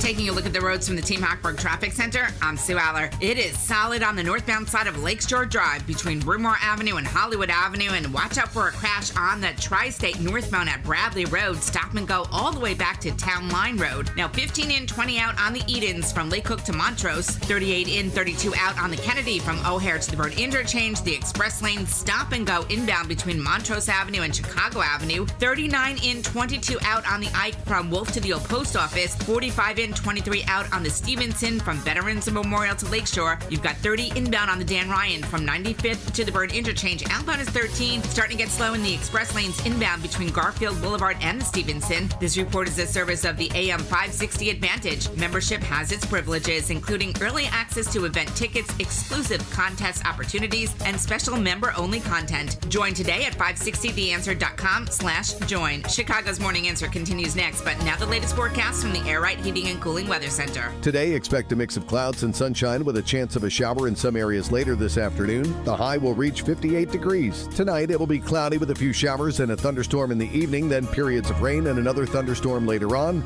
The low will be 42 degrees, but the temperature will rise into the mid-50s. I'm meteorologist Jason Caterina on AM 560, The Answer. Get the latest weather, traffic, and news updates online at 560theanswer.com. Now, from the Signature Bank Studios, this is Chicago's Morning Answer with Dan Proft on AM 560. The Answer.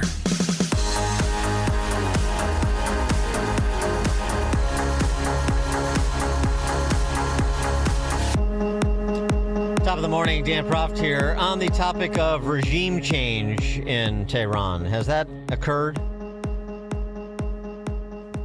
Obviously, I understand that Khamenei and the senior leadership of the regime have been taken out, but the names are different. The approach is the same. We're familiar with this in Chicago and Illinois. We switch out names, but the policies don't change. So does that really constitute regime change? I don't think so. This was what Trump said Wednesday night about said regime change, and he's been saying it, and others have been saying it too. Trump with more specificity, suggesting that not only do we have regime change in a technical sense, but in a substantive sense, that the people that we're talking with now are more professional. Thanks to the progress we've made, I can say tonight that we are on track to complete all of America's military objectives shortly, very shortly. We're going to hit them extremely hard over the next 2 to 3 weeks. We're going to bring them back to the Stone Ages where they belong. In the meantime, discussions are ongoing. Regime change was not our goal. We never said regime change, but regime change has occurred because of all of their original leaders' death. They're all dead. The new group is less radical and much more reasonable. Yet if during this period of time no deal is made, we have our eyes on key targets. If there is no deal, we are going to hit each and every one of their electric generating plants very hard and probably simultaneously. We have not hit their oil, even though that's the easiest target of all, because it would not give them even a small chance of survival or rebuilding. But yeah, well, if they're less radical and more reasonable, then why do they deserve to be bombed back to the Stone Age? Fareed Zakaria, I'm not a particular fan. He's been wrong about a lot more things than he's been right over his time at CNN, that's for sure. But nonetheless, a perspective. An alternative perspective that has to be addressed because it's going to be reflexively shared by most on the left in this country, suggests that it's difficult to spin withdrawal after 2 or 3 weeks as a victory if the strait is still closed and the mullahs are still in charge. Well, as I say, it's completely bizarre because not only are the strategic objectives of the war then not achieved, you have the same Iranian regime in place with even more hardliners, with the Revolutionary Guards in place. They are earning twice as much from their oil as they were before, because the price of oil has almost doubled. And they are making potentially hundreds of millions of dollars, charging fees, $2 million per boat that goes through the Strait of Hormuz. In that way, they are holding hostage the Gulf states, Saudi Arabia. And so you've created a situation which is much, much worse for America and its allies, much, much better for Iran. Yes, they are militarily in very bad shape, but they have enough power to do what I just described, which seems to me to be a very, very difficult situation to spin as a win for the United States or its allies. Yeah, they're doing what you described for now. For more on this, Jason Brodsky joins us, Policy Director of United Against Nuclear Iran. He is a non-resident scholar at the Middle East Institute's Iran program as well. Jason Brodsky, thanks for joining us. Appreciate it. Great to be with you. Thank you. So you wrote about the new guys in charge in a piece in The Spectator. I'm particularly interested in Galibaf, the former mayor of Tehran and IRGC commander who has been reportedly to be the point guy, I guess, whatever title you want to ascribe to him. So who is closer to the truth? That are even more radical than they were under Khamenei, as Fareed Zakaria says, or they're more professional and reasonable, as President Trump said? Well, I think that it's really a continuation of Ayatollah Khamenei's legacy with the current group of men in charge. These are men who are committed to his legacy. They're committed to the grand strategy of the Islamic Republic, which is pushing the United States out of the Middle East, encircling Israel and destroying Israel, and exporting the Islamic Revolution. And this is not going to really change under this cohort of individuals. So I think it's more of the same, and it might be a group of new faces, but new faces really doubling down on the same kind of grand strategy that the Islamic Republic has employed. Well, so then the prospect of a deal, particularly with the telegraphed timeline of 2 to 3 weeks, seems implausible? I do not believe that there will ever be a durable diplomatic outcome as long as the current Iranian regime is in power. I think we need to learn from the last 47 years that that's just not on the menu for a variety of reasons, most especially because of the Islamic Republic's ideological nature. It needs enmity with the United States to survive as a system. And so that really prevents any kind of breakthrough diplomatically between the Iranian regime and the United States. So even if he, yesterday they took out a bridge that eliminated a planned military supply route for sustaining Iran's ballistic missile attack and attack drone force, according to the U.S. military. It connects Tehran to a nearby city. So even if you continue to vaporize their infrastructure, even if you turn the lights out, as President Trump threatened in his Wednesday address with respect to domestic power supply, hits on their domestic power supply, it's not going to move them. I mean, they are they're going to try to hold out for a couple, 3 weeks, and no matter what punishment is imposed, they will hold the line because they're committed to this sort of eschatological ideology. As long as the current regime is in power, it's hard to see them agreeing to the terms that the United States is demanding because, as you said, that they are committed to this grand strategy of the Islamic Republic. But if the United States wants to improve the chances of getting a better deal or arrangement to end the war, I do think it's going to have to change the calculus of the Iranian leadership that they're winning, because right now they believe they're winning. And in order to change that perception, the Trump administration is likely going to have to escalate, and that's what we've seen with the beginnings of the targeting of bridges, as you mentioned, and the threats to target other infrastructure.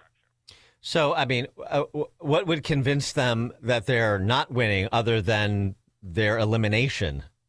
Anything? Well, I think that they view the Strait of Hormuz as their trump card, essentially, and their ability to hold the global economy hostage. So changing that equation and that perception in Tehran is going to likely be important. So that might precipitate a ground operation regarding Kharg Island or one of the other islands in the Persian Gulf area that might try to change the Iranian calculus. What about the enriched uranium? If that was no longer in their possession, would that change the calculus? I think that alone, it's hard probably to view that as changing the Iranian regime's calculus. I think it would be removing a lot of leverage that they have on the nuclear file. But right now, I think the Iranian regime is less focused on that stockpile and more focused on the Strait of Hormuz. That they view as the real trump card right now in terms of their leverage. And do we have any, just on the nuclear program, because that's actually one of the stated objectives, and so there's going to have to be an assessment of how debilitating the campaign has been with respect to their nuclear program, and some explanation from the White House at some point. So we've heard, we've seen the attacks on Isfahan, There's been a lot of discussion about the enriched uranium and the purpose of that. There's been discussion about what has been done or could be done with respect to their facility at Pickaxe Mountain. I mean, do you have any sense of the state of their nuclear program, pre 4 weeks ago as compared to today? Well, I think that it is the nuclear program has been really badly damaged.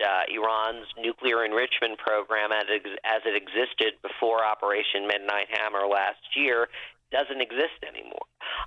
But they do have the stockpile of enriched uranium that does need to be addressed. Because it could form the basis of a nuclear weapon should a decision be made by the Iranian leadership.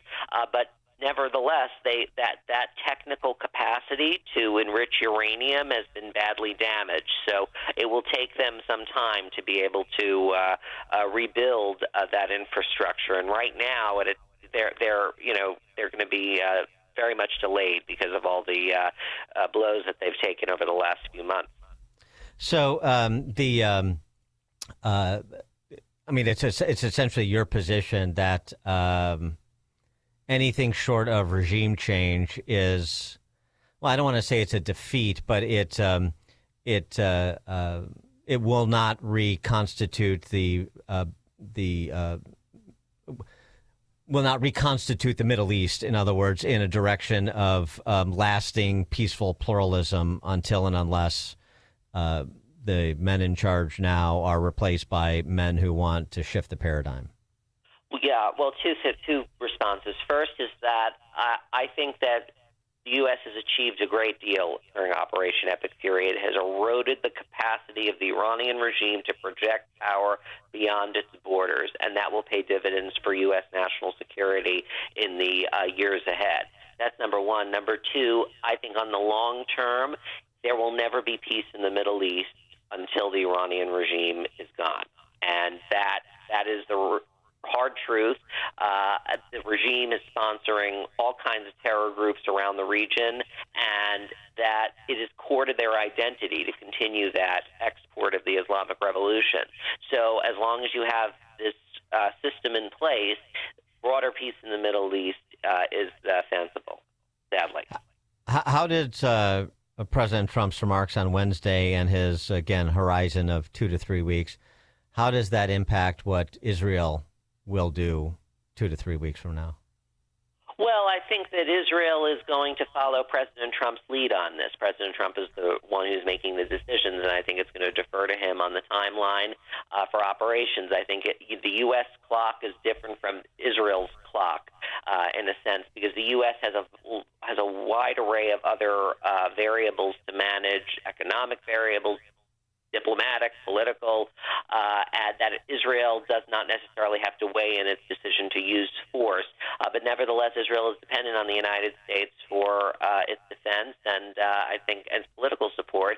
And I do think that if the president makes a decision even to unilaterally declare a ceasefire and to stop U.S. operations, Israel will likely have to follow suit. Going back to the Strait of Hormuz, since you mentioned that's the holding that is what convinces the mullahs that they're winning. What's your assessment of the prospects that UAE can lead a coalition with or without Western European nations to reopen that strait? Well, I think that the UAE does have important military capacity, but this needs to be multinational, and the U.S. really needs to participate here if we're going to be able to open up the strait in a decisive manner. So I think the U.S. will have to be involved. I sense that the president's threats to walk away even without the strait being resolved is really more to try to get our European allies in the game and to do more as a threat. But I think it would be, hard to conceive of the U.S. just walking away with the Strait of Hormuz being closed. Something that was reported surprisingly by NBC News. Master Sergeant Tyler Simmons from Ohio is one of the 13 servicemen who've been killed. He was on the refueling plane that crashed in Iraq. He told his father before he volunteered for the mission in Iran, This is a quote from his dad. He said, "Dad, I can't give you any details, but if civilians knew what we knew, a lot of the criticism of the war would cease." I mean, I know it's impossible to divine exactly what he knew or what he was referencing, but do you have any sense of like the things that are not like fully appreciated by the public? If they had a little bit more information, that it would really inform them as to the threat the Iranians, as this regime is currently constituted, pose? Yeah, that's a profound story. I really think it is something that's important. The U.S., it's really important to be able to, I think, creatively declassify some of this information to educate the American people. We've done it with the war in Ukraine, with Russia's invasion. The Biden administration did it, and I think that we should consider doing it in this context with Operation Epic Fury, using creative declassifications to inform the American public, to build support. And so I encourage the Trump administration to do that because the stakes are really high. I think that Americans maybe not realizing that some people may think that President Trump is just starting another war, and I don't think that's what's going on here. What the president is trying to do is trying to end a war that the Islamic Republic started in 1979, that many Americans may not really be aware that the Islamic Republic has viewed itself as being at war with us. But the enemy, and sadly, gets a vote here, and we have to do all that we can to counter them. Jason Brodsky is Policy Director of United Against Nuclear Iran. He's also a non-resident scholar at the Middle East Institute's Iran program. Jason Brodsky, thank you for joining us. Appreciate it. Great to be with you. Thank you. And he joined us on Chicago's Morning Answer. This is the morning show more Chicago radio listeners are choosing. This is Chicago's Morning Answer on AM 560. The Answer.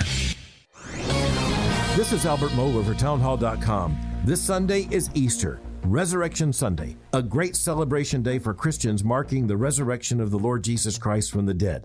The Christian Church bears a mandate to proclaim the truth that God raised Jesus Christ from the dead, and that's an indispensable truth claim of Christianity. The resurrected Lord gave the church a sacred commission to take the gospel, the message of Christ's victory over sin and death, to all the world. So, as the Christian church gathers to celebrate the resurrection of Jesus Christ, Christians look back in thankfulness to that empty tomb and forward to the fulfillment of Christ's purposes in us. The resurrection of Jesus Christ is the promise of our resurrection from the dead and of Christ's total victory over sin and death. The resurrection of Jesus Christ is at the very center of the Christian gospel. The empty tomb is full of power. I hope that you'll celebrate Christ's work on our behalf this weekend. Happy Easter. Happy Resurrection Day to all. May the joy of the resurrection be yours. Did you know a will alone does not keep your family out of court when you die? The court still has to approve your will, but get a living trust, and your estate can be settled clearly without issue. Talk to the attorneys at Naumann & Associates. They prepare wills and trusts for a flat fee, no surprises, no hourly rate. With decades of experience, they know the law and offer a free consultation. Contact Naumann & Associates in Elk Grove Village, nalawgroup.com. Call 847-593-8777. AM 560, The Answer. Open mic! Open mic Friday! Call it now! Open mic Friday!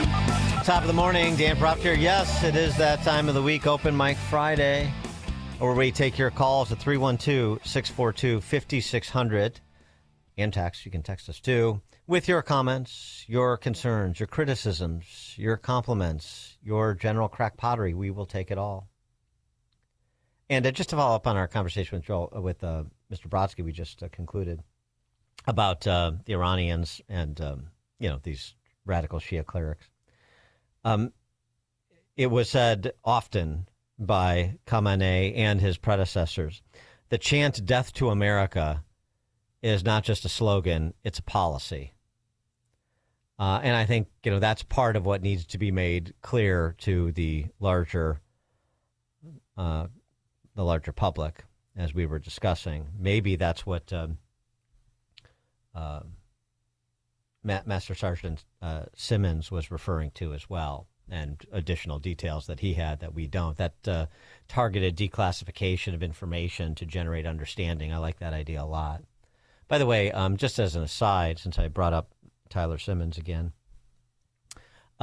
His dad discussed meeting President Trump at Dover Air Force Base when Tyler Simmons' body arrived back home. This was his impressions of meeting and talking with Trump. So when the president and the defense secretary came up to you, what did you talk about? I mean, I was the first person, right out the bat, looked President Trump in the eye and told him who I was. He said, "Yes, Mr. Simmons, I know who you are." I said, "Tyler Simmons was my only son. He paid the ultimate price." And much to my pleasant surprise, I saw emotion in the president's face. Because usually when you see him on television, he's just being the stern leader. I get that. But his humanity showed in that moment. He said, "I can respect the man that can look the president in the face and tell him exactly what he thinks." I think it's one of the few times that he had to look up. Because actually, President Trump is taller than I thought. Just expressed his condolences and thankful for Tyler's service. Because that's all I wanted the focus to be, was Tyler. And the premise of all of them coming was for them to give their condolences to the family. Yeah, I mean, just another illustration that the President Trump in front of a camera is different than the President Trump not in front of a camera. Lots of stories along those lines that Mr. Simmons told. 312-642-5600 to give us a call on this Open Mic Friday. I'm hesitant to include this, but just in case anybody wants to broaden the discussion on the combined U.S.-Israeli campaign against the Iranians. Tucker Carlson invade after Trump's speech on Friday night, declaring an end to the American empire. Well, declaring it again. What's happening in Iran is the end of American empire as we understand it. And that's sad. Boo-hoo. Empire's dying. But it's not the end of the United States. It's not the end of our influence on other nations, hopefully positive influence. It's not the end of our economy. It's the beginning of a very rough time in our economy, of course. But it's hardly the end of it. What we've been doing for likely your lifetime, if you're under 80, is, well, it's not working anymore. It hasn't actually helped the United States long term. Your grandkids at this point don't have the promise of a better life than you had. So it's not actually a successful experiment. And now it's ending because we've reached the limits of our demonstrated power. We can't open the Straits of Hormuz. The President of the United States said that last night. Someone else do it. So we're done. That's okay. It was always going to end. Hopefully we can get out without a nuclear exchange. But now it is ending. Hopefully we can get out with a nuclear exchange. It's a bit hyperbolic, bordering on hysterical. Can't get the Strait of Hormuz open. We'll see. Yeah. But I just wanted to, I know Tucker Carlson, his views on this represent the views of some small percentage of MAGA, or the neo-isolationist element within the Republican Party. So, broaden the discussion as broadly as you would like to, and we can hash it out. Nick on the Northwest Side. Yeah, thank you. I'd like to remind people, not that they need it, not your listenership doesn't need it, but most of our news media is basically an extension of the Democratic Party. And that's why we haven't heard that much on the regular news as often it comes out of Iran, that Israel is a little Satan and death to Israel. America is a big Satan, death to America. Now, it wouldn't take me much to figure out if somebody said that to me about myself and my family, that I got to take some kind of action. So that's what we're doing. We're not there to protect Israel. Israel is our friend. We're helping them, and they're helping us as their friends to try to reduce this Islamic terrorism that's going on in the world. And that's it. Thank you. Thanks, Nick. Well, and over the last 47 years, they've done more than just jawbone us, haven't they? Glenn in Orlando. Yeah, hey, and in the 30s, the United States was a non-interventionist country while a madman was taking over country after country in Europe.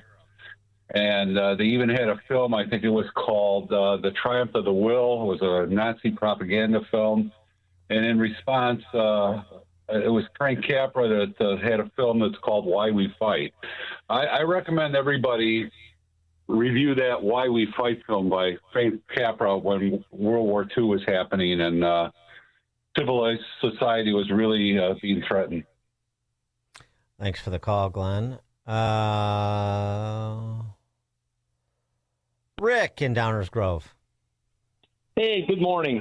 Hey, I was thinking, about John Thune and his attitude towards the SAVE Act, and I'm thinking, what would it have been like if he was the project manager of the Artemis II mission? All you'd hear from him, it can't be done. We don't have the technology, can't be done. And then you'd have somebody on the team say, whoa, let's come at it from a different perspective. We got, we'll get this thing done. No, can't be done. And next thing you know, he's taking 2 weeks off to go to Florida, to Disney World, so he can ride on the Pirates of the Caribbean. I mean, these politicians, especially the Senate, and their dedication to the job they're elected to do and their constituents is like little to none. And I mean, and their can't-do attitude is really getting tiresome. Thanks for the call, Rick. Well, on that front, at least with respect to the DHS, the partial shutdown of DHS that, is going on a month, Thune and Johnson have finally, come to the collective decision. I mean, I think Johnson was already there, but that we're just going to do this through reconciliation. We're not going to get Dem votes. We're going to do it through reconciliation, where we just have to vote our shares, as it were, with the Republican majority. This was Thune yesterday on Fox. We have to do this now without Democrat votes. And the way to do that, obviously, is to do it through the budget reconciliation. But because everything is funded until the end of the fiscal year, all that does is make sure that in future years, those agencies also have funding. So it's a complicated, as you point out, process. And certainly in the Senate, where we have procedures that require supermajorities, you have to have some Democrats. And in this case, the Democrats, after we negotiated with them for 40 days on reforms, made it very clear they didn't really want reforms. And as Bill pointed out in the lead up to this, they got zero of that. So they wanted all these restrictions on law enforcement agencies, on ICE and CBP. They got none of that. They walked away from the table, and it was clear at the beginning that they didn't want to do anything to fund either one of these agencies. Well, that was a big waste of time then, wasn't it? And just since we're on the Artemis, Victor Glover, since that we're on, not on it, but since Rick from Downers Grove brought it up, this was a good moment. Of course, the D.C. press corps had to play identitarian politics with the astronauts. Victor Glover, the first black astronaut to travel to the moon. So he's asked about that, right?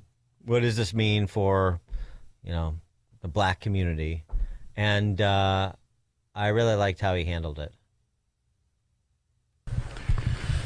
It is a big question, and I want to highlight, I guess, maybe one facet of this is the tension, I call it. I live in this, this dichotomy between happiness that a young woman can look at Christina and just physicalize her passion or her interest, or even if it's not something she wants to do, she can just be like girl power, and that's awesome. And that young brown boys and girls can look at me and go, hey, he looks like me and he's doing what? And that's great. I love that. But I also hope we are pushing the other direction, that one day we don't have to talk about these first, that one day this is just, and I listen to this, that this is the human history. It's about human history. It's the story of humanity, not black history, not women's history, but that it becomes human history. Exactly.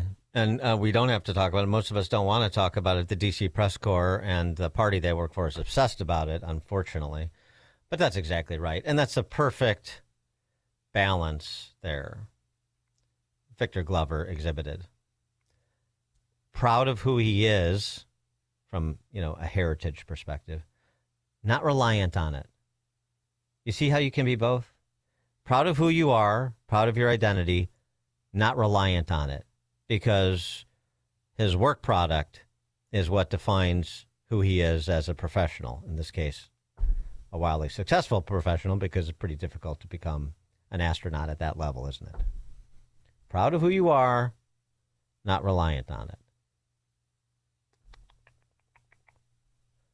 Oh, and we got to get back, by the way, to this Matt Gaetz with anecdote I shared at the end of the story yesterday. He was on Benny Johnson's podcast where he's talking about a whistleblower that, when he was a member of Congress, contacted him to inform him that the military has breeding centers where aliens and humans, refugees from distant lands, are breeding.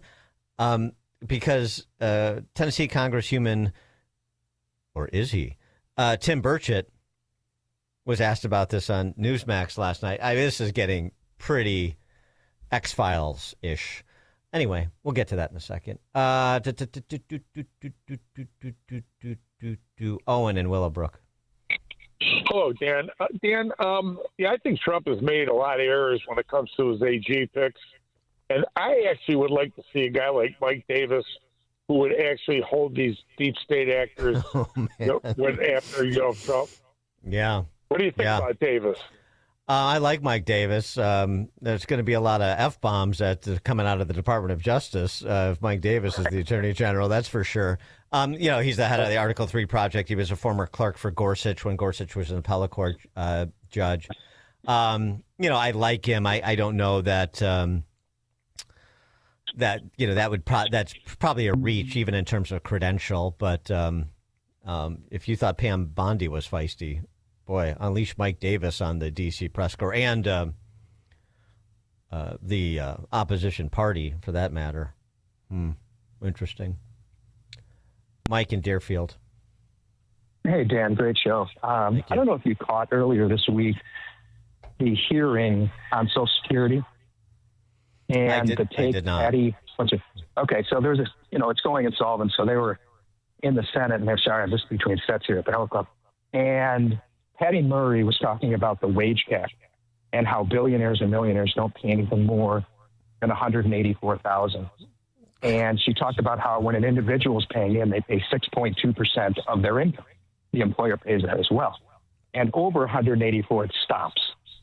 And she said 6.2% for someone paying 184,000. A millionaire only pays then 0.002. But what she failed to talk about is the actual benefit cap as well. And so I really think that in 28, I think one of the biggest things the Dems are going to do is they are going to uncap the Social Security wage cap.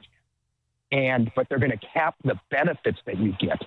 So if you're making $500,000, you're going to pay 6.2% on full $500,000, but your benefit is going to be capped at whatever the previous cap was, let's just say $184,000. And so I think that's going to be one of their big economic ideas or policies, along with the billionaires tax. I think everyone will be on board. And I'll tell you, those are just job-crushing, market-crushing policies. So I really fear for that. You'd almost be forced, if you think about it, you'd almost be forced to move to a no-state income tax state. If you had an extra 6.2 tacked on to everything we've made, plus state, don't forget 1.45 on Medicaid. You're in the top bracket, you're at 37. I mean, you're giving away 55, 56% of your income if you're sitting in a high state tax environment. It's insane. It's really getting insane. Thanks for the call, Mike. That's a great catch and a great point. I mean, certainly the class envy politics will never end with the left. They may have replaced intersectional score and may have switched that in for household income, but they'll play both games. And yes, you're right. I mean, they're talking about unrealized capital gains tax, and probably focus on seven figures and above too, because you can't soak them enough, and they're frankly too small and too unsympathetic a cohort to worry much about for the majority of the country that is otherwise economically illiterate, as you were sort of intimating, Mike. The wealth tax, which Elizabeth Warren has already proposed. So, yeah, I mean, the idea of capping the benefit, maintaining the benefit cap, but uncapping the income, I could see that. I could see that as part of it, as part of their punitive, Krugman-esque economic plan for the country. Yeah, very good catch. Thanks for that. Tom in Blue Island. Hey, good morning, Dan. Happy Friday. So, Happy Good Friday. I don't want to. Happy Good Friday, right? Let's get the job done over there, but let's not have AM 560 supporters comparing Iran to Germany of the early 30s. I mean, it's comical. They're a 6th century backwards country, and I believe looking back, it's going to be looked upon as one of Reagan's biggest failures, not knocking him out of the box as soon as he became president. He had the reason to, but I don't know if the opposite of a neo-isolationist MAGA person is a chicken hawk Israel first supporter like Ben Shapiro or Mark Levin or Lindsey Graham. And, the marker for being over-aggressive in war used to be John Bolton, but now he's just mainstream, I guess, when it comes to invading these countries. So let's just knock them out of the box, and let's not compare Iran to Germany, because that's a little goofy. All right, thanks for the call, Tom, excuse me. Kevin in Austin, Texas. Thanks for taking my call. Want to wish you hope you have a good weekend, Easter and the rest of it. And, my plug for people to go out and just see if they can get involved in the April 15th county conventions that are going to be going on in the Republican Party. You may not be a precinct chair or be able to vote, but you should be able to attend and just kind of see how the process works. You've got to go to you got to go to war with the army you have. And Bailey is the guy, but this is still an opportunity to build a Republican Party locally where you live. And Tom from Blue Island, I hope you do that. Oh wait! You're not gonna plug your race again? I mean, it's gonna get to like an in-kind contribution, but Well, you know what? I would definitely ask for that. Yeah, ObryanCampaign.com, OBRYAN, or OBRYAN campaign.com, running for Cedar Park City Council, Place 4 in Cedar Park, Texas. So I'm doing what I can, trying to run smart. I'm not going to be able to walk around with a MAGA hat and a red shirt because I want to get elected. So that's something that, once I'm in place, I want to be at the table when they're talking about land use planning and budget issues. All right. What we can't do in Illinois, I should say, in Indiana. What we can't do in Illinois, we can maybe do in Cedar Lake, Texas. But don't go changing who you are. Just you don't have to. I won't be changing who I am. You don't have to lead with your chin, but don't give them any quarter. Yeah. Well, I won't give them quarter, and I won't give them any ammunition. I'll let them have to dig for it. Right. But any amount is helpful. $10, $15, it's going to help me get the literature out and run the campaign we want to campaign. And just so you know what I'm talking about, I know the precincts. I know where the strong Republicans are. The weak Republicans, we have to tag our weak Republicans to get them out. So when the nuts and bolts of campaigning come up, I think we're pretty prepared. Thanks for the call, Kevin. You know who else is contemplating a run for office? Well, Kevin's already in, but else is contemplating a run for big office with an eye towards 28. You're not talking about him yet, but they will be if he decides to do it. But it's not about money for me. So do I ever think about it? Yes. Could it happen? Yeah, it could happen. If the opportunity presented itself, the right opportunity presented itself. Look, if I wanted to, I know people are going to think I'm crazy. This is going to be the headline, and people are going to laugh about it. I think I could be president of the United States. I could definitely run this country better than Donald Trump. Paper towel roll could, but yes, yeah. you would be market improvement. As an independent, though, there would be a hard time for me to run for anything because, you know, the way the system is set up, I'd have to choose a side. And so, you know, I probably would have to become a Democrat. And, yeah, so, you know, am I at have the point, to become that point one now? Yeah. No, and I know people are going to say Don Lemon was crazy, but yeah. Become a Democrat. Yeah. Why can't I think about running for office? Why can't I think about being president of the United States? Please. Look at what we have. Did anybody think Barack Obama, as he says, this guy with a funny name, is from a mixed background? Did anybody ever think that he would become president, that he had that aspiration? I don't have an aspiration to become president, but I do think that I could run this country a lot better than Donald Trump. Do you know what else I think that I could run better than most people? What else? Please tell us. And I was actually talked to my husband about that last night. Oh, boy. A news organization.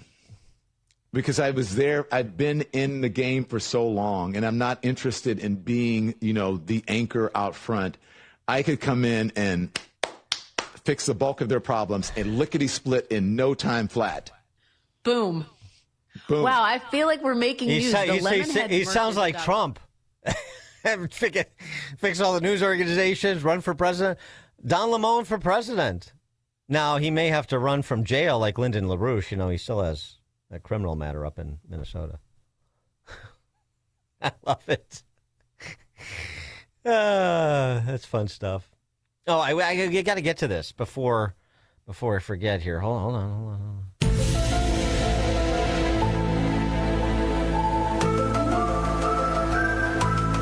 All right, so yesterday I played this clip, Gates on Benny Johnson's podcast, on what a senior military official told him about aliens and the U.S. government.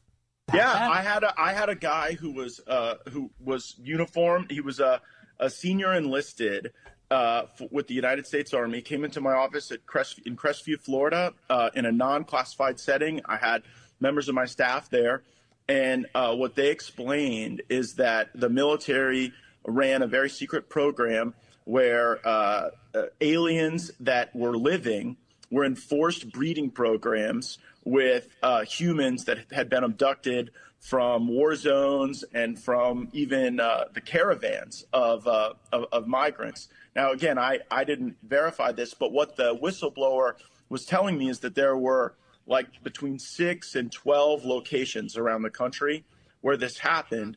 And what he wanted was a group, members of Congress, to all show up at the same time at all of these different locations so that any of those activities could not be moved. And of course, it's a physical impossibility to get members of Congress to simultaneously show up at like 8 locations at one time. And so that never occurred. Wait, but who are they abducted by? Were they abducted by the aliens, or are they abducted by the U.S. government or some other third party? So that the aliens are only interested in abducting migrants, refugees from war zones, or migrants in a caravan, you know, heading up to the U.S. border ostensibly for the purposes of mating. I mean, and then Tim Burchett, you know, who's a commonsensical, down-home kind of guy, congressman from Tennessee, I should say, was asked about what Matt Gaetz said because he's been part of those classified briefings related to this. He was on Newsmax yesterday with Finnerty and said this. I've been 100% serious. I've been briefed by just about every alphabet agency there is. And I'll just tell you this, if they would release the things that I've seen, you would stay up, you'd be up at night worrying about or thinking about this stuff. We just need to disclose it all. I'm sick of it. Well, I was briefed. I'll just tell you this. I was briefed last week on an issue, 2 weeks ago, and it would have set the earth off. this country would have come unglued, I think, if they would have heard all that I heard. They would demand answers, and we need to. But, you know, it's never going to get, unfortunately, it just keeps getting covered up, and the people that know are dying or disappearing, as the case may be. Wow. And for the record, I'm not suicidal, and I don't take risks. So, I'm glad you said that. I'm speechless, Congressman. We will have you back. You should be. And I told the president, release it all. And the problem is the people that are around the president don't know and the president doesn't know the questions to ask.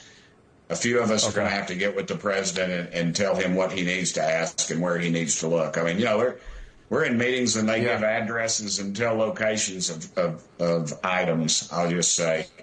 And the public has a right to know, dadgummit. It's your tax dollars. Absolutely. Let's get it out there. The public has a right to know, dadgummit. What? Oh, my, come on. What could he possibly be talking about? If the public knew that, I mean, to be rioting in the streets is essentially what he's suggesting. And the president and his people don't know how to ask the right questions to get the right information about locations. People are being disappeared who have knowledge, the same knowledge he has. He says, I'm not suicidal. Wow. That's sort of wild, isn't it? Boy. All right. I mean, I just, you know, this is getting weird. Weirder. Frank at Board of Trade. Hi. I've been over a variety of sites this morning trying to find delayed price quotes on petroleum products. I can't seem to find anything. All the quotes are 16 hours old. The crude's up to $11.40. That's the only numbers I can find. Even during that ETF crisis back in 2020, the quotes were, you could get those quotes, but for some reason I can't see anything. I don't know what this means.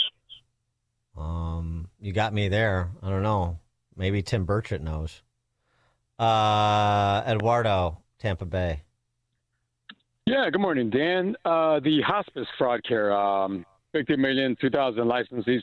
It got top billing on the Spanish station, so keep them coming, and Karen Bass and Gavin Newsom should have been led away in handcuffs. Well, we'll see. Thanks for the call, Eduardo. We talked about that a bit earlier. We'll see. The acting attorney general, Todd Blanche, committed that the heart and soul of the Department of Justice will be focused on making out these fraud cases and prosecuting the fraudsters. He also included, by intimation, guilty parties in state government that may have turned a blind eye or worse. So we shall see. Bill in Waukegan. Hey, Dan. Calling from beautiful Fort Lauderdale in Florida, and very nice. I just wanted to get your opinion on what do you think of Tiger? I think that he's done this more than once, and that as I recall, one of the PGA, was it Daly? Wasn't he suspended by the PGA after a DUI? And here's Tiger, like his third time or whatever. And I just wanted to get your opinion on it, since you're my master golfer that I look up to and have a pitch rub over my back. Wow, it's quite an honor. Thank you, Bill. Tiger stepping away. First of all, pony up for a driver. Just pony up for a driver, for goodness sakes.